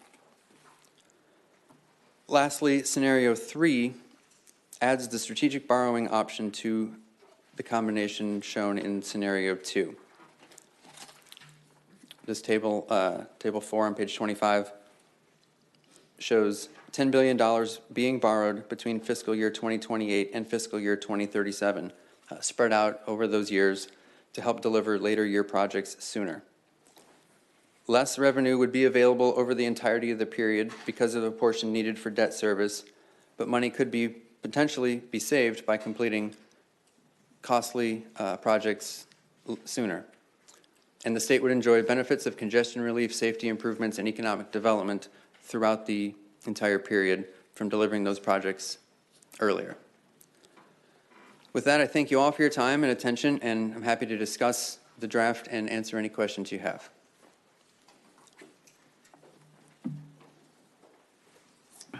I'm sure there may be comments or questions on this report. If there's no objection, I'll start it off a little bit with a comment. I realized the charge to TACIR and to the research folks was that to look at the revenues. But there is one issue here that I think needs to be addressed. Is the time it takes to get it from the approval of a project to the begin date of the project to the completion date of the project. In some instances, I've experienced where from waiting over a decade from the start date of a project to even the beginning of the project. And of course, in the meantime, we know that the inflation for products used in highway construction like oil and asphalt exceed far at a greater rate than the other inflation rates do. So all of this just contributes to the problem that we have of not having enough money to fund our programs. But I do think at some point we need to look at the why it's taking us so long, you know, from the design to the negotiation and then to the actual construction. And there certainly may be valid reasons, and I think there are some, but I think we need to look at that. And I think we need to look at the federal role in this too, through the Federal Highway Administration. Those bureaucratic requirements add to our time. But, you know, in Tennessee, in the second term of Governor Lee's term, we have appropriated billions of dollars into our rural road programs, and we haven't seen much as it was raised in a committee meeting a few months ago, we haven't seen much construction as a result of that yet, even though, I think that is a factor that has to be looked at, is there any way that we can streamline the construction process to take it in order to save inflationary costs? I would appreciate your looking at that. I know that's not a mandate in the bill, but I'm certainly asking you to do that. Yeah, absolutely, Mr. Chairman, and those are excellent points, and I think that that's an area of the report that we're looking to add some more information to for the final. All right, thank you, Dr. Lippert. And I would add, in addition to our own work, we have also, at the request of the General Assembly, contracted with the University of Tennessee, as I've mentioned in previous meetings, and they are doing their analysis on congestion and economic effects, and which will include some recommendations that may go along with what you're suggesting that we are also going to be looking at. But that report, that analysis isn't done yet, will not be done until about the time we're completing this report, but I think it will expand upon our own work. So just want to remind the members that we also have that vein we're looking at as well. Now, members, are there questions or comments? Senator Campbell, you lead off, and then Mayor Frank.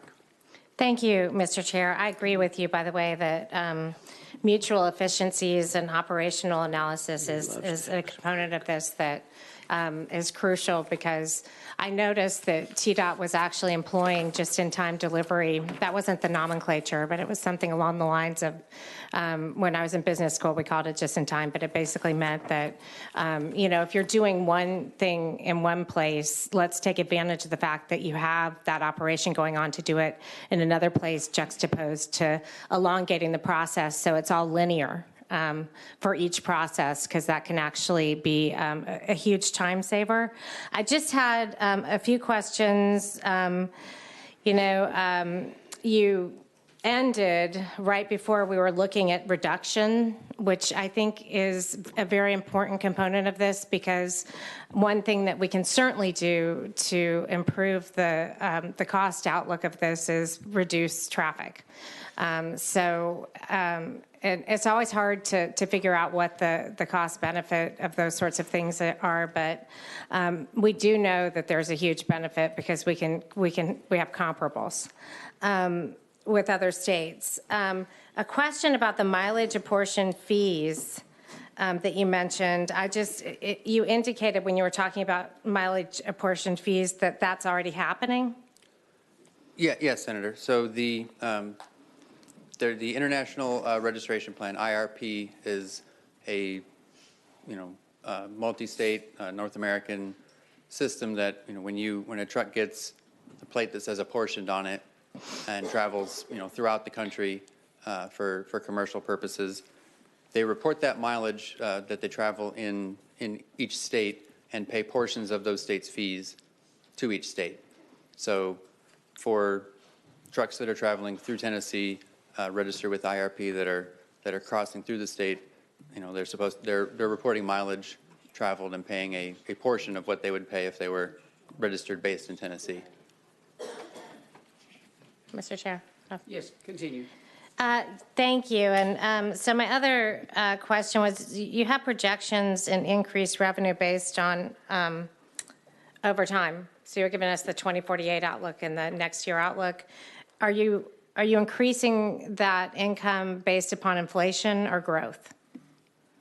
So the projections include a combination of all things. We've got population projection, population growth that's going to go up.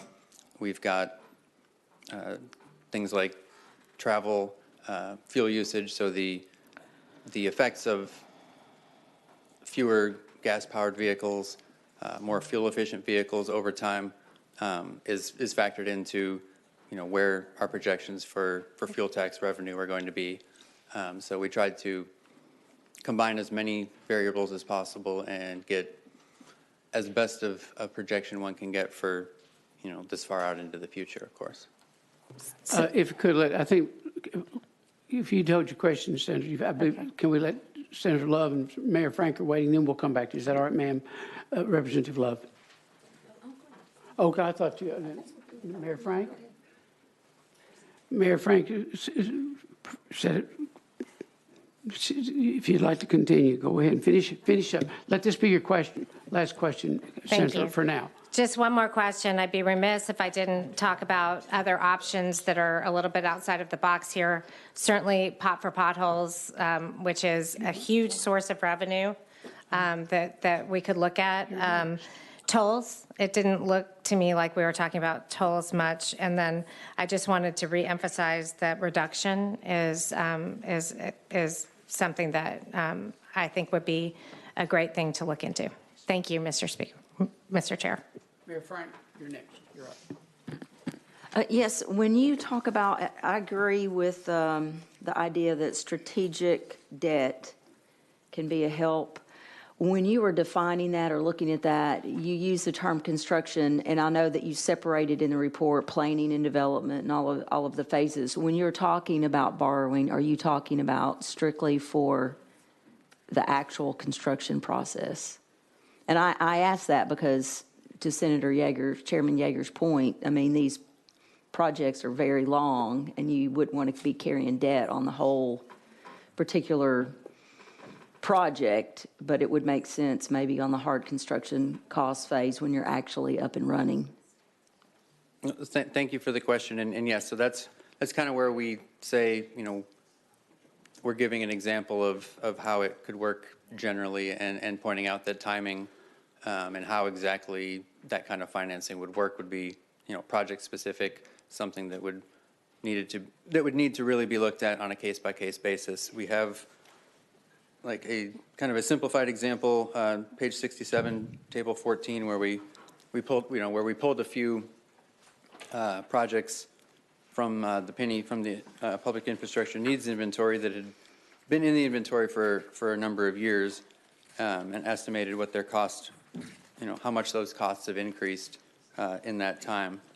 But yeah, to your point of the way we constructed the example for borrowing was to spread those issuances out, not just borrow $10 billion all at one lump sum and sit there and pay for it. How that would work and how it would be spread out over time would be, dependent upon what those projects, what has been determined to be a beneficial use in a situation, in a case where doing that borrowing makes sense. Okay. And then just one quick follow-up, Mr. Chairman. Yes. If that were something, that the legislature and the governor looked at doing, you mentioned in the summary pages that for debt, I think you used the words, if exercised judiciously, you used the word judiciously. Would you feel comfortable making some recommendations for what that judicious use of debt would be. Like, for instance, a ratio of debt. I mean, you could see, and we've seen this in other states, it can get quickly out of hand. So would you be comfortable with some recommendations like a ratio limit or, you know, some rules or regs to prevent diversion of funds to other projects? Or I don't know what that would look like, but I just thought I would throw that out there. No, thank you for that. And so the judiciously language comes from the report that we cited. And so there are currently, there are existing laws governing how much debt could be taken on, things of that nature. So that's something we could provide a little bit more information about those existing rules in the final report. But yeah, to look at, we looked at, our peer states and sort of what the debt limit, feasibly, what the potential debt limit could be that could be serviced within given guidelines. So. Senator Briggs, you're recognized. Yeah, thank you, Mr. Chairman. The question I had was very much related to what the mayor just asked. And Dr. Lippard, you mentioned a few minutes ago that we're in collaboration with the Haslam School at the University of Tennessee on this. And what I was really wondering, and we're all concerned here in Tennessee about our, about our bond rating. We're a AAA plus, and just a personal opinion, a AAA plus bond rating really doesn't do you much good unless you're actually borrowing money. And they're with this new AI stuff that's coming online, and by the way, the newest school, not department, newest school at the University of Tennessee, and I may not get the name exactly right, but it's Emerging Technologies and Collaborative Studies, is that there should be a way of putting all of the data into a formula to know how much bond debt we can take on without adversely affecting the bond rating, which still is very important to us. And then I think a second point that you made is very, very good. It seems, I'm on the Transportation Committee, just like Senator Campbell is, and some of the briefings that we're getting continually talk about how the cost of construction is escalating even faster than inflation. So even if we try to meet all of those needs by raising our revenue with inflation, we're going to get farther and farther behind. And I do want to emphasize a very good point you made. It's almost like the sooner we get these projects on the road, we're buying the stuff, we're getting them built. Is it really, in the long run, you got a very good graph here, or a very good table there that shows that. And I think that's something we're going to have that the state consider. We need to judiciously borrow money, but it's hard to come up with what that means, but I bet we can get an answer from UT. And secondly, I think the sooner we do it, the better. And we may pay a slight premium of a couple of % to service that debt. But on the other hand, we're getting it done quicker, and we're giving a better lifestyle really to our citizens, and it may even make the business atmosphere better if people can move stuff through our state quicker. But thank you, Mr. Chairman. If I may just say, I appreciate those comments, and that I think something that I don't think I communicated, but was, those construction costs, the volatility is wild. So where it could go up, we saw after coming out of 2020, 2021, 10, 12%, huge, and then flatten back out. And so, the locking in some certainty is something that financing, getting something done sooner, because costs may not go up a lot, or you may experience a spike like we've had recently where things are doubling over the space of a few years. So I think that's something I want to consider making sure is in here for the final. Thank you, and I apologize to Representative Love by omitting him a moment ago. So you're recognized, sir. Thanks, sir. Thank you. Pose this question. All right, can you hear me now? Yes, Terry Tempest Williams says that the eyes of the future are looking back at us, and they are praying that we would see beyond our time. With that in mind, we talk about the increase in what I see in Nashville with the Waymo driverless vehicles. What's it look like with the possible increase of those vehicles, which would give more people more opportunities possibly to have transportation that might not use ride share right now, but would find maybe Waymo and other ride share opportunities with driverless vehicles more convenient because the price point may be lower. I'm not sure what it's going to be like right now. And does that increase the number of persons on our streets and highways? Does it also then increase the wear on our infrastructure? And what role does that play in a potential tax? Because the operators of a driverless vehicle may be willing to pay a higher tax because they're not having to then pay the driver, right? And then they are able to offset the cost with that. So just something to think about. I was just picturing what that would look like. I'm dating myself now, but I'm a child of a time when a TV show came on called The Jetsons. And to watch, it's amazing, but still, to watch that come into almost reality now. But there's a cost to it, right? And what's that look like? And I think part of our task always as lawmakers and executives is to think beyond our time, to think about as we legislate, what's it look like if we put these things in place, or if we don't put them in place, what's it look like if we don't now act beyond our time to see what is coming. And so I just want to put that out there.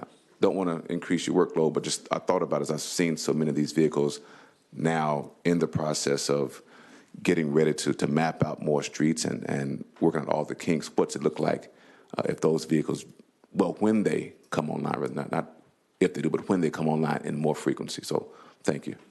I appreciate that, and I think it's something to go back and look at the other states that have the rideshare taxes, and you know, I'm sure they're making sure that they capture something from, you know, that they're treated the same as somebody driving an Uber, for example.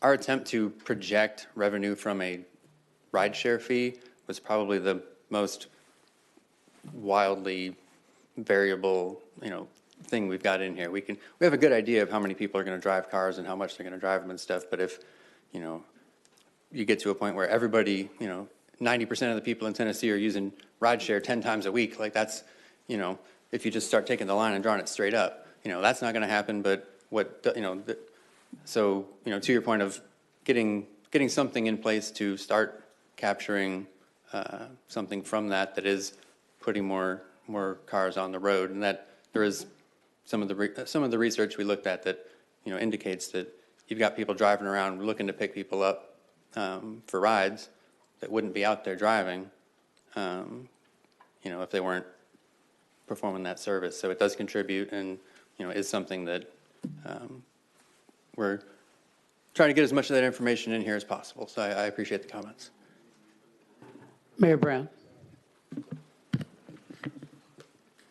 Thank you, Mr. Chairman. Thank you, Mr. Mario, for the report. There was a lot that went into that, and it was so far very, very good.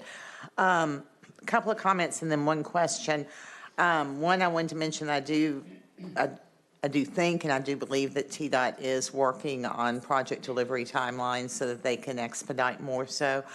I think it was at the presentation that we had here, but I think an illustration of the impacts of inflation would be valuable to have within this. I think there was someone talking about, perhaps from TDOT, about how a data point I hadn't heard about the cost of guardrail and how much it had gone up substantially, and maybe look at some of the not the Empower, but the Improve Act projects and what their estimated cost was versus what they are now. Because I think a lot of the political resistance to some of the proposed funding strategies is going to come from people thinking that if we don't invest in roads we won't grow, and they don't understand that the cost has gone, or that we have been irresponsible in some way.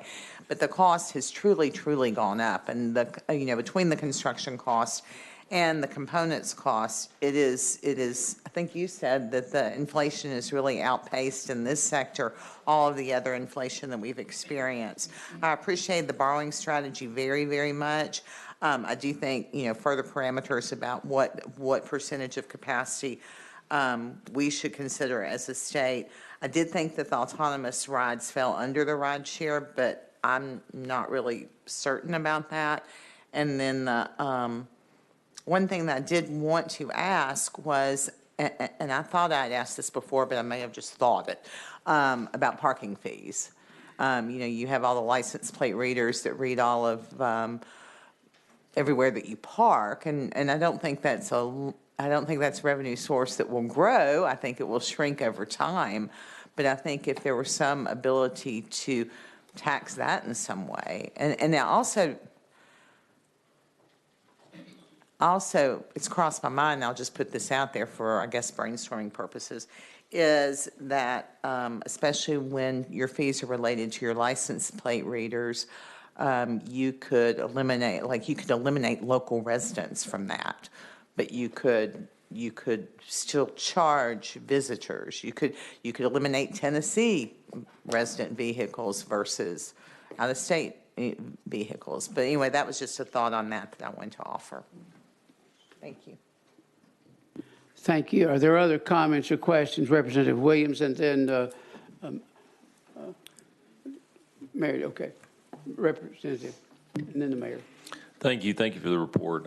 I just had a couple of thoughts. I'm in the construction business, so over the last decade, you've seen the cost of construction go up about 47% in total. General Services 5 or 6 years ago started to add 41% to their estimates because we kept missing projections on state building commission projects.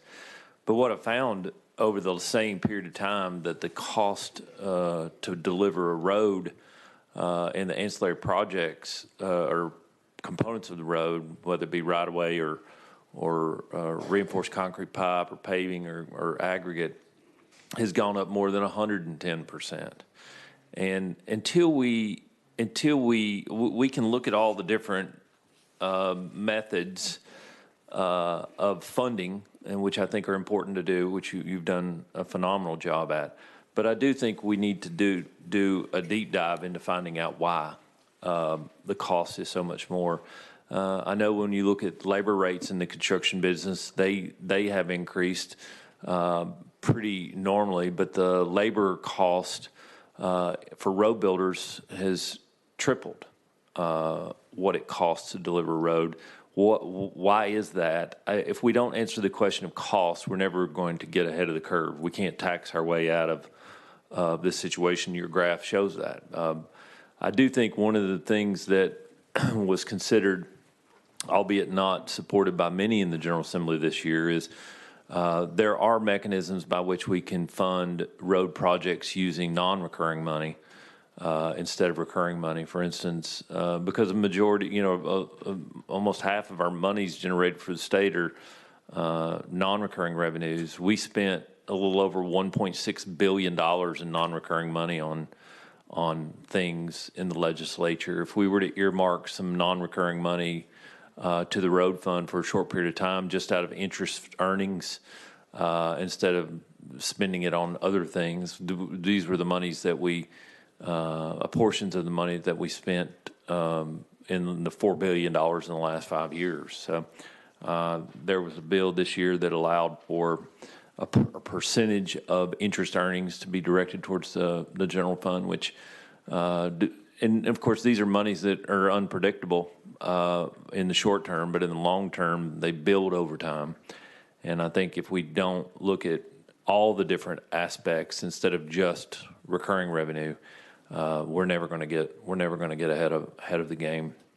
I do think also one thing to consider is the triggering point. If you were, I'm not a fan of borrowing money to build roads, but the triggering point of when that bond is issued. Obviously, you're not paying interest on bonds until they're deployed. If you were to issue bonds early in the project, as was discussed earlier, you could utilize those revenues to do right-of-way acquisition as well, which is a lot of times is the biggest impediment to the duration of time, which you may pay a little more upfront, but it might help. But I think those are some things that you and your department, UT, can consider as it relates to cost going forward. But I think the biggest lever we have is to try to figure out why it's costing so much, because we're outpacing dramatically what every other industry in the state is doing, from healthcare to education, and thus, thank you. Yes, Mayor Waters. Thank you, Mr. Chairman. Just a couple of quick questions. One of them is, and it may be in here, the percentage of the gas tax collected Tennessee residents versus non-Tennessee residents. Do you have that? And it may be in here, and I just missed it. Mr. Mayor, it is not, and it's getting that split of mileage and what's paid for in-state and out-of-state has been tricky to pin down. It's something that is on my list of trying to get some more information about. That's where we kind of just said things like some portions of this would be borne by those traveling from out of state, but not being able to pin it down has been tricky. Right, and I understand that. Like in Sevier County, it would be a high percentage visitors paying gas tax versus our local residents. The other thing is,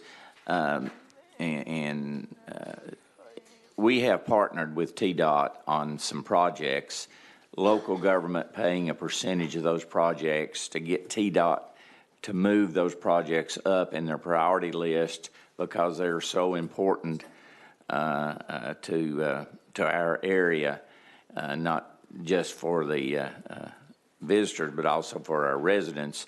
And I don't know if you've considered that. That's a program TDOT has that local governments can participate in, and we put more money, I think, as a percentage of our tax rate into our highway department than almost any. We put property taxes into our highway department because of the importance of roads in our area. But we do partner with TDOT. I don't know if you, and I know several communities are doing that. I believe Representative Crawford, you're recognized. Thank you, Mr. Chairman. And I'm going to kind of ask a question but make a statement together. On TDOT's defense, in your study, have you taken into consideration, like where we had the natural disaster in Northeast Tennessee, they really stepped up to the plate and was building bridges and roads and that kind of, so it kind of got pushed in front of some other things. Is that being considered in your report? Thank you. I don't know if it specifically we've mentioned it. I know it's come across the research and the conversations we've been having, and as to what portion of some of these projects that are currently under construction and being delivered came out of that. But it was something that put a stress on the state financially. Getting federal aid, where all the pieces that had to go into that is certainly something that having some flexibility to be able to do so seems like it was important. Second thing is, the people I represent is more of a rural area. We're not a Nashville, Chattanooga, or Memphis. But the locals, when you're looking at the revenue projections and what they are paying out and what is being given back to them, I would encourage you to make sure that there was a voice from the smaller communities, cities and counties that could put their 2 cents into when you take that into consideration. Thank you. Thank you, Mr. Chairman. Thank you. Executive Huffman, you're recognized. Thank you, Mr. Chairman. And Bob, thanks to you and your folks for this report. There is a lot in here. I know this is a lot of work, so thank you for that. Just one scenario regarding the bond indebtedness. You know, if the federal government ever really gets serious about reducing federal debt, when they've looked at it in the past, they always talk about, you know, taking the tax exemption off of municipal bonds. If that were to happen, if the federal government removed the exemption on bonds and you had to pay taxes on the interest of those bonds when you issued them, that's going to increase the cost of issuance substantially. In your opinion, based on what you've seen in these reports, would that eliminate the need or the justification to issue bonded indebtedness if those bonds are no longer tax exempt? Would that level the field to the point that you wouldn't be saving a whole lot between inflation and interest costs?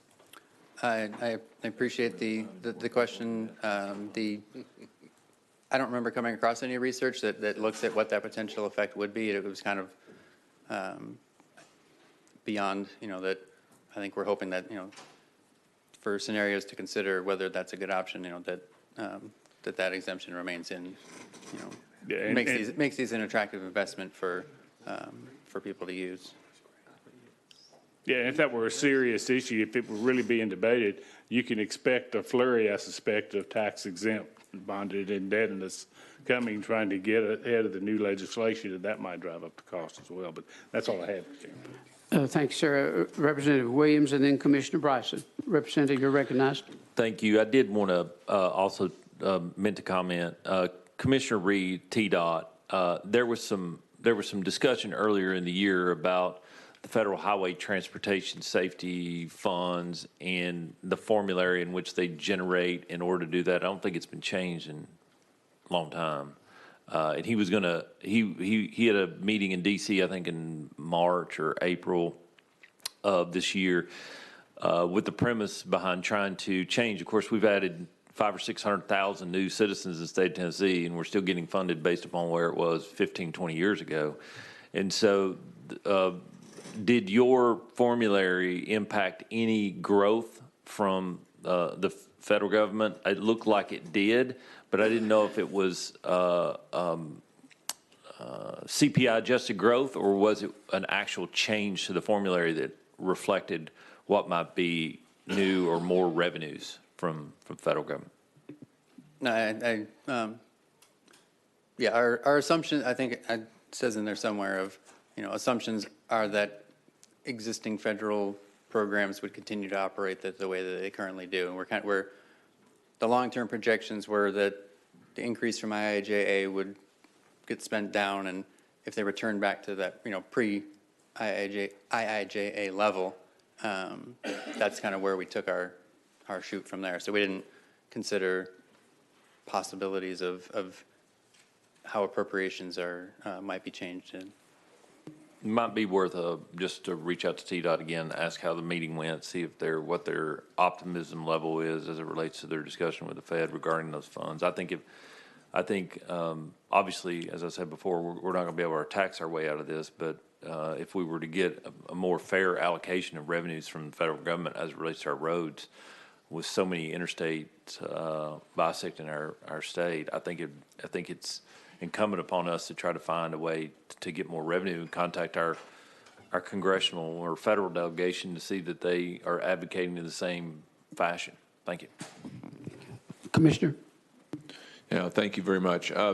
Yeah, I really appreciate the report and the fact that you've looked at a lot of different things. I don't think there's a silver bullet. There's probably going to be several things that will need to be done, and that kind of leads to my comment. I really like Chairman Williams' question about expenses and why they've gone up so much. We know there's been a lot of increase in construction costs, but it'd be really interesting to know if highway construction costs have increased significantly more than other construction costs, and if they have, why? what is that? I think that's a really interesting question. Also wanted to pick up on the comment that was made about the change in TDOT's, the way that TDOT manages their projects. I think they've changed that pretty significantly over the last few years. And what I don't really know is, I know they have there's a big backlog of projects. What I don't really know is how that affects that backlog and the cost of that backlog, because finishing those projects more quickly should reduce the overall cost of those projects. I don't know how that impacts things, or how it impacts some of these scenarios or other things that we do. And I think we need to make sure that we're looking at the way the projects are managed now versus the way they might have been managed 10 years ago. That'd be very helpful. The other piece is, I don't see anything in here about cost shifting types of strategies like the choice lanes, public-private partnerships and those types of things. And I just wonder if that's come into your analysis, or if that's part of the solution, where we're taking funds that we would have had to spend here, but because we can do a public-private partnership, those funds can now be moved maybe to an area where that is not a possibility, rural area or other things. Is that something you plan to address in your report? So I appreciate the questions. I think, our discussion of the public-private partnerships as sort of a general an option, if you can get it, if you can find the right investors for the right project, is about as far as we've done with that so far. As to how it might affect changes in the overall backlog and shift funds around, we have not looked at applying sort of a hypothetical, if there were this many things done through public-private partnerships freeing up this amount of money, what would that do? So that is possibly something we could try to model and illustrate, like we've done with some of these other scenarios. Yeah, and I don't know, of the 30 billion or so that's in our backlog, I don't know how much of that would be potentially a possible public-private partnership. But when we do one of those, typically we're talking about billions of dollars, not so it's usually a big shift if we can do that, and it's something I think we need to look at. Are there other questions? Dr. Lippard. Just a few comments, and I will say, when we did talk about the public-private partnerships in the draft report, we actually also talked about it in the context of the strategic borrowing, where we talked about maybe consider judicious borrowing for projects that aren't good candidates for public-private partnerships. So we've talked about it in a general sense, but I think Bob's right. We could probably do more developed scenarios on that. And on the costs side of transportation, what's driving the increase in costs, I think that's something we should probably right after this meeting or shortly after this meeting, reach out to our partners at UT Center for Transportation Research who are doing the additional analysis on this, because I imagine they've already taken a look at that and can probably provide us some information that we can get to the members pretty quickly. Thank you. Are there other questions or comments? Good. I believe that this is a draft report and does not require approval, but I want to, on behalf of the members, I want to thank you for a very, very thoughtful and substantive report. It was very useful, and I also want its thoughtfulness and its intellectual power is matched only by the questions and comments we received from the members here today. There were some really good questions and comments, so thank you for that too. We appreciate it. This would. Thank you, Mr. Chairman. Okay, we have one more item on our calendar, I believe. Tab 8, Public Chapter 413, Acts 2025, the Ambulance Services Draft Report. Actually, excuse me, as Dr. Lippard has shown me the second page. There's we're getting to we're not, I got all excited for naught. I thought we were at the last one. We still have a couple more to go, but we'll breeze through those, so to speak. But I think this would probably be a good time for me, because I'm not sure how long the ambulance report will last, but I'm going to have to excuse myself from the meeting because of a prior out-of-state obligation that I have to go catch a plane to meet, and not too just another hour or so. So I'm going to have to leave the meeting now, but in absence of our vice chairman, I have asked Mayor Frank to serve as our temporary chairman for for the purpose of conducting the meeting today, and she's graciously consented to do that. And unless there's an objection to that, then I will turn the meeting over to her so that I won't have to leave in the middle of the next report. Is there any objection there? Of course, there being none. Mayor Frank, here's the gavel. But now I want this gavel back. Okay. Thank you very much. All right, go ahead. Well, thank you, and good morning, Commissioners. My name is Nathaniel Pettit, and I'm a research associate with the Commission, and today I'm presenting the draft of the Commission's report on required ambulance services in Tennessee.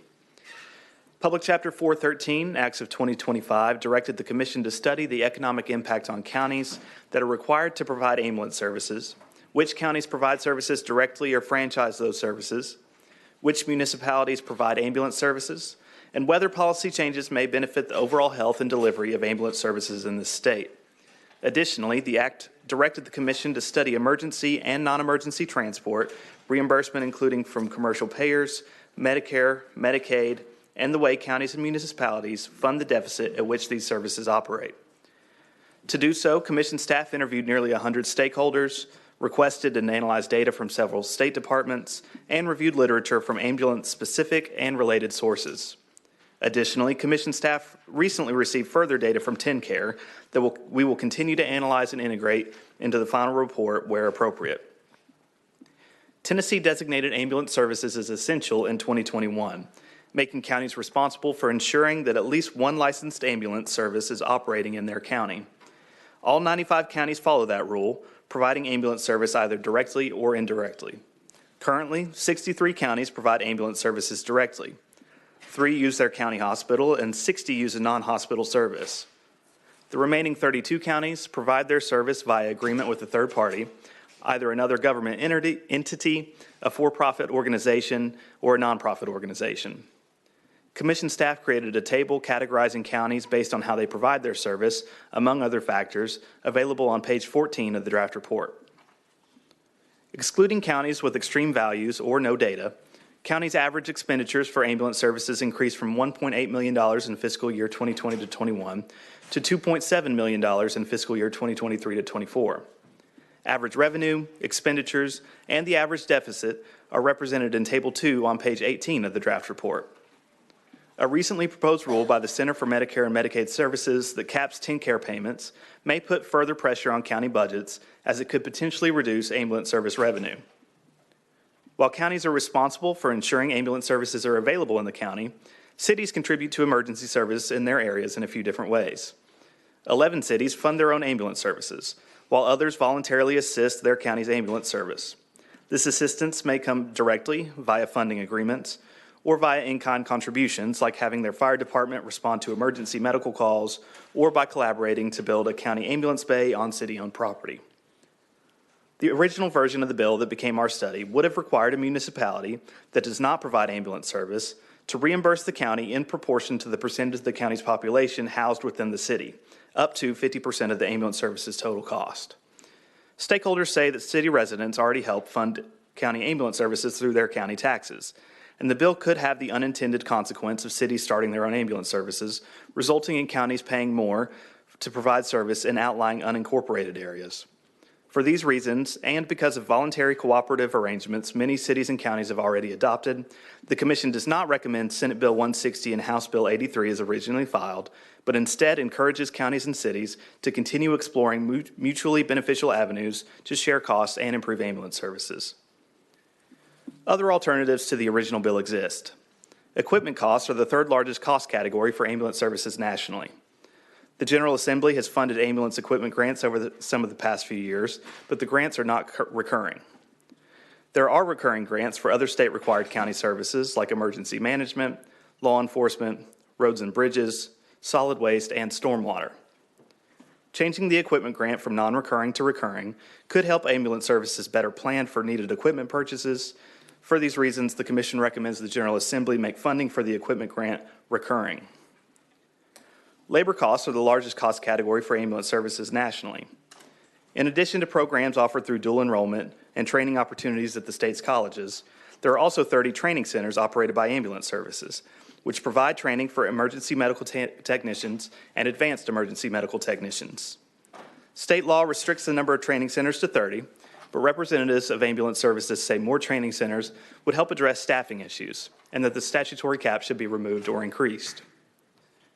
Other alternatives to the original bill that could help address the rising cost of ambulance services include contracting with third-party billing companies to increase collections, expanding non-emergency transport, sharing medical directors, and increasing revenue by filing claims with the TNT2 program. Although these alternatives may not be appropriate for all ambulance services, the Commission encourages ambulance services to explore opportunities for increasing revenue and reducing costs of their operations. With that, I'm happy to take any questions on the draft report. Thank you. Thank you, Nathaniel. Any questions for Nathaniel? Yes, Mr. Peach. I just want to say, number one, I appreciate, Ms. Pettit, all your work on this. This was one of the studies that I was very interested in, mainly because of the issue of the double taxation. I felt this was for Rutherford or county residents that reside within the cities, and that there was not one difference in the type of service that they're providing. So I felt like that was a problem, as well as I don't like seeing the counties and the cities pitted against each other either. So I think it works best when they work together. So I do appreciate some of the recommendations in this report. Any other questions? Yes, Dr. Lippert. And Nathaniel, you may have mentioned it and I may have missed it, but just so the members know, there is some additional data that we've gained access to since the draft was developed. So we're going to be adding a little bit even more data to the report. It won't change any of our recommendations, but it'll just provide more information. So you'll see that in the final report. Thank you, Dr. Lippert. Any other questions? With that, I do have a couple. So on page 24 of your report, you do make note of the issue with TennCare and Medicare's base reimbursement rates, and you note that they are too low. You get into some of the reasons why, and these are regulated at the federal level without states' input, but you come short of making any kind of recommendation. So I just would kind of like to put that out there and ask maybe why, or even if it was just a recommendation that the state look closer at that issue in some capacity. You know, the citizens expect when they dial 911 that someone is going to respond, and the state does have an interest in increasing the requirements, the training. It's being, monitored more and more. This is an industry that started out as the funeral homes transporting people as quickly as they could from point A to point B, and really the industry has advanced rapidly in that a lot of them are now mobile ERs, and that's the community's expectation. And then also just the model itself is a transportation-based model. I think under the new rural health, I can't remember the acronym of what it's called, Tennessee just was an award recipient for some rural health development dollars. And I think they're looking at maybe some opportunities there to test the waters with some maybe pilot programs, community paramedicine, mobile health delivery of services.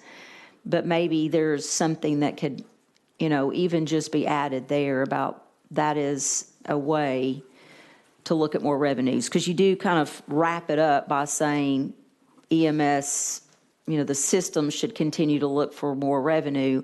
Well, some of that's going to have some legislation or some federal changes or some state changes to be able to allow that to happen.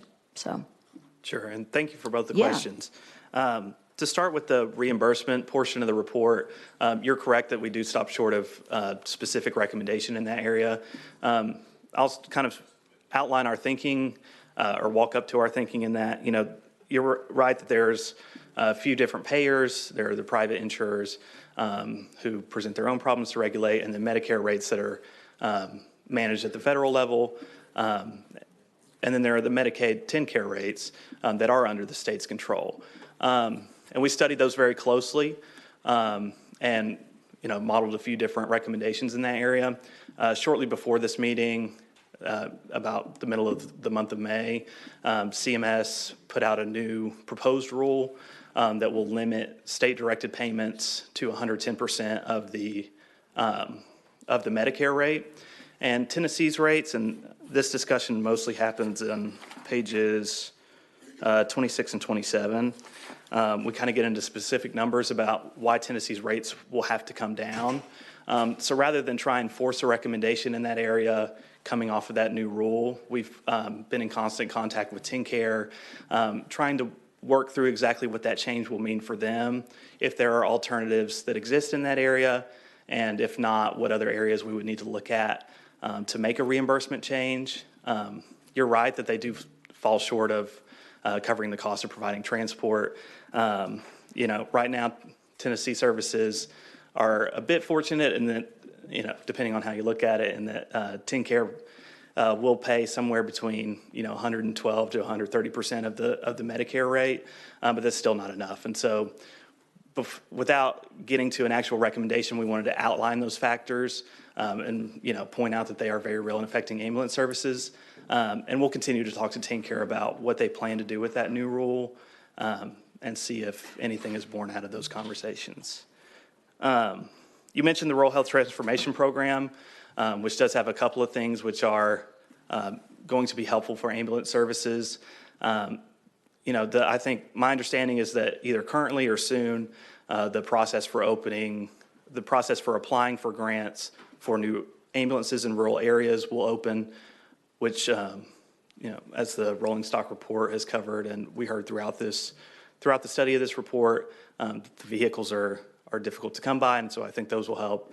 And then there are those at-home or non-transport or transport to alternate destination opportunities that do exist. Tennessee has a program now that's the TNT2 program that will reimburse ambulance services for providing either treatment in place or transport to an alternate destination like a mental health clinic. About 50% of ambulance service providers filed a claim under that program last year. We talked a lot to TennCare about that program, and what we've heard from them recently as yesterday, is that they're working with the Tennessee Ambulance Services Association to kind of look at how they can improve that program and get participation up. So rather than step on the toes of something that they were working on now, we're seeing how those conversations go, and if when we talk to them after those conversations occur, they feel like they could use a recommendation, that's something that we would evaluate putting into the final report.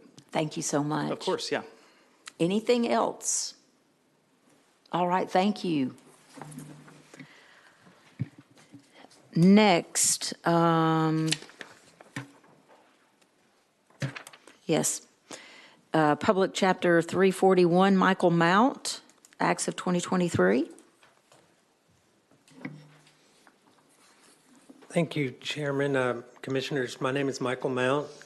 I'll be presenting our periodic report on collections and administration of Tennessee's business personal property tax. To file and pay the tax, businesses across Tennessee must account for all of their personal property, things like office supplies, equipment, etc. Both businesses and local officials say that filing, paying, and collecting personal property taxes can be burdensome, often for minimal amounts of tax. To reduce the burden, Tennessee has long allowed businesses with $1,000 or less in personal property to pay the tax at that $1,000 level of property value rather than itemizing their property value, personal property. To give more businesses that option, the General Assembly adopted a commission recommendation and enacted Public Chapter 341, Acts of 2023, to replace the $1,000 threshold with $2,000 and $10,000 thresholds. This update follows the first year that the new thresholds went into effect, which was 2025. No additional legislative changes are recommended in this update. but staff will continue to monitor the Act's effects. With the caveat that the data does not differentiate between taxpayers who itemize returns and that happen to have exactly $2,000 or $10,000 in personal property, and those that chose to forego itemizing. The data shows that more businesses reported personal property at the $2,000 or $10,000 tiers in 2025 than reported at the $1,000 tier in previous years. And you can see that in the figure in the memo. This is not surprising because the number of eligible businesses increased from nearly 35,000 to nearly 151,000, which is about half of the businesses in Tennessee. Though the percentage of eligible businesses reporting at one of the tiers decreased. Representatives of businesses have been generally supportive of this change, saying that more businesses can now avoid paying CPA amounts that can exceed the amount of tax owed. And taxpayers were reportedly happy about the time that they saved filling out the tax returns. Local officials reported that the act had little effect on their staff, though most assessors said that the new tiers didn't change the cost of the assessment or that the changes to cost were hard to quantify. Though one said that their staff time increased to help taxpayers who were confused by the new tiers. Another assessor said that some taxpayers didn't understand that when they were selecting a tier, that they were also selecting their assessment, and then they were needlessly filling out their personal property reporting schedule. A third suggested that adding details to the instructions on the reporting schedule could reduce confusion. Assessors contacted by TACIR staff were frustrated with the large number of businesses that failed to file, which has increased from year to year. And trustees didn't report any significant trend or change in collections or delinquencies, either because of the tier or otherwise. They said that pursuing what are small delinquent tax bills continue to cost them more than the amount billed, and suggested that exempting very small bills or having a minimum bill would make more sense. However, the state constitution prevents that. And with that, I'd be happy to take any questions. Thank you, Director Mount. Any questions for Director Mount? All right, hearing none. Thank you so much. And we will close out the day with Ismail Tanwi with the Fiscal Capacity Report for fiscal year 26-27.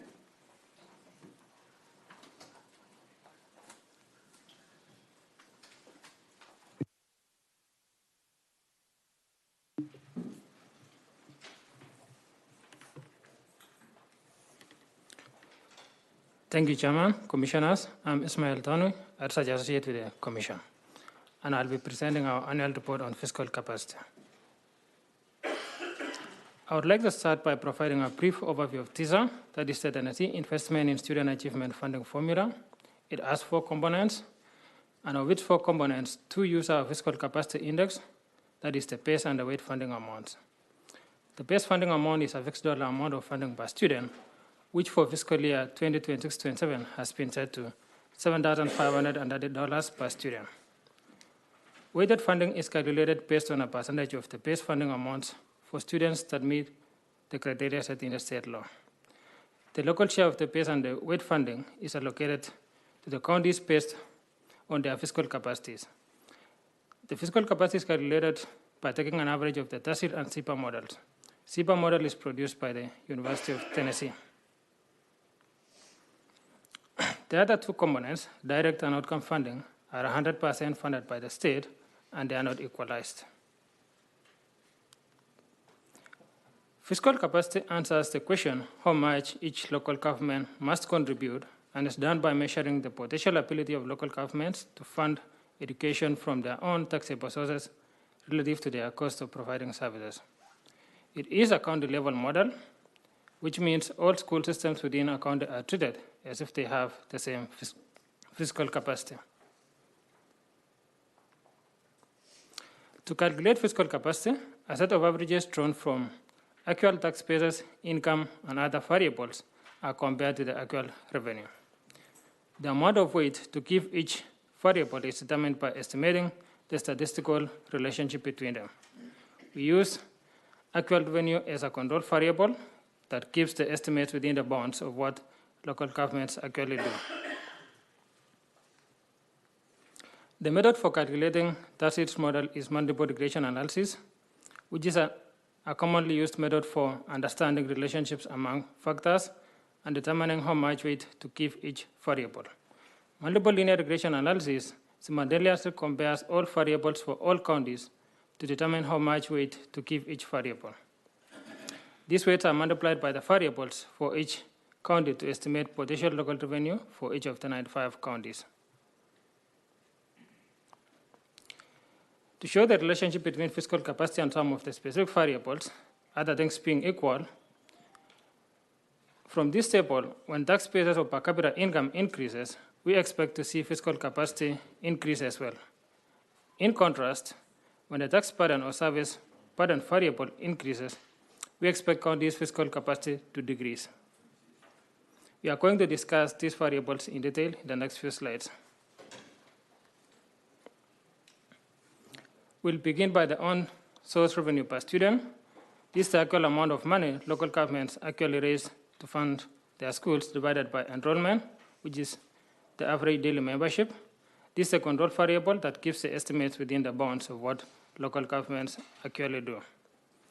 The next variable is the per capita income, and it acts as a proxy for county residents' ability to pay for education and for all other local revenue not accounted for by the property or sales tax.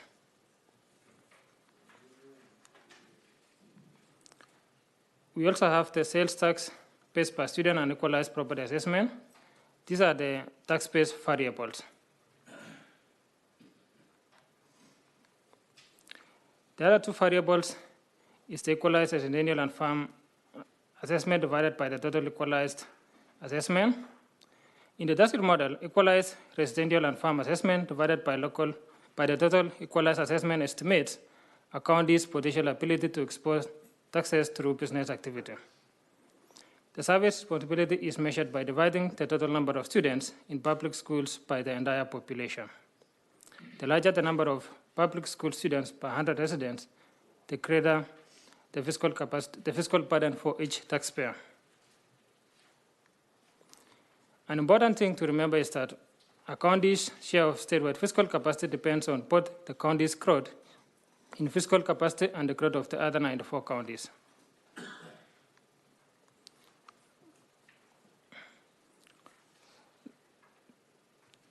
This map shows us the long-term fiscal capacity trends by county. Fiscal capacity sums to 100%, so if one county increases, another must decrease. In this map, the pale yellow counties are keeping pace with the state's overall growth in fiscal capacity. The green counties are growing faster, and the blue counties are not keeping pace with the state. And that marks the end of the presentation, and I would be happy to take any questions. Thank you. Any questions? Director Lippert. Thank you, Ismail. I just would add, not really a question, I just wanted to make sure the members know that in your docket material, you also have the table showing the fiscal capacities for each of the counties, in addition to the presentation material. Thank you, Dr. Lippert. Any questions for Ismail? All right, thank you so much for your presentation. Dr. Lippert, other business. Thank you, Chairman. The only other business I have is our next meeting date, and we do have a tentative date set for September 16th in the same room. It's based largely on the availability of this room. So what we'll be doing is April will be reaching out to you all to see if we're going to have a quorum for that day. If we're able to achieve a quorum for that date, then our next meeting will be on September 16th. Very good. Anything else? Anything else? All right, unless there is an objection, we will stand adjourned. Hearing none, we are adjourned.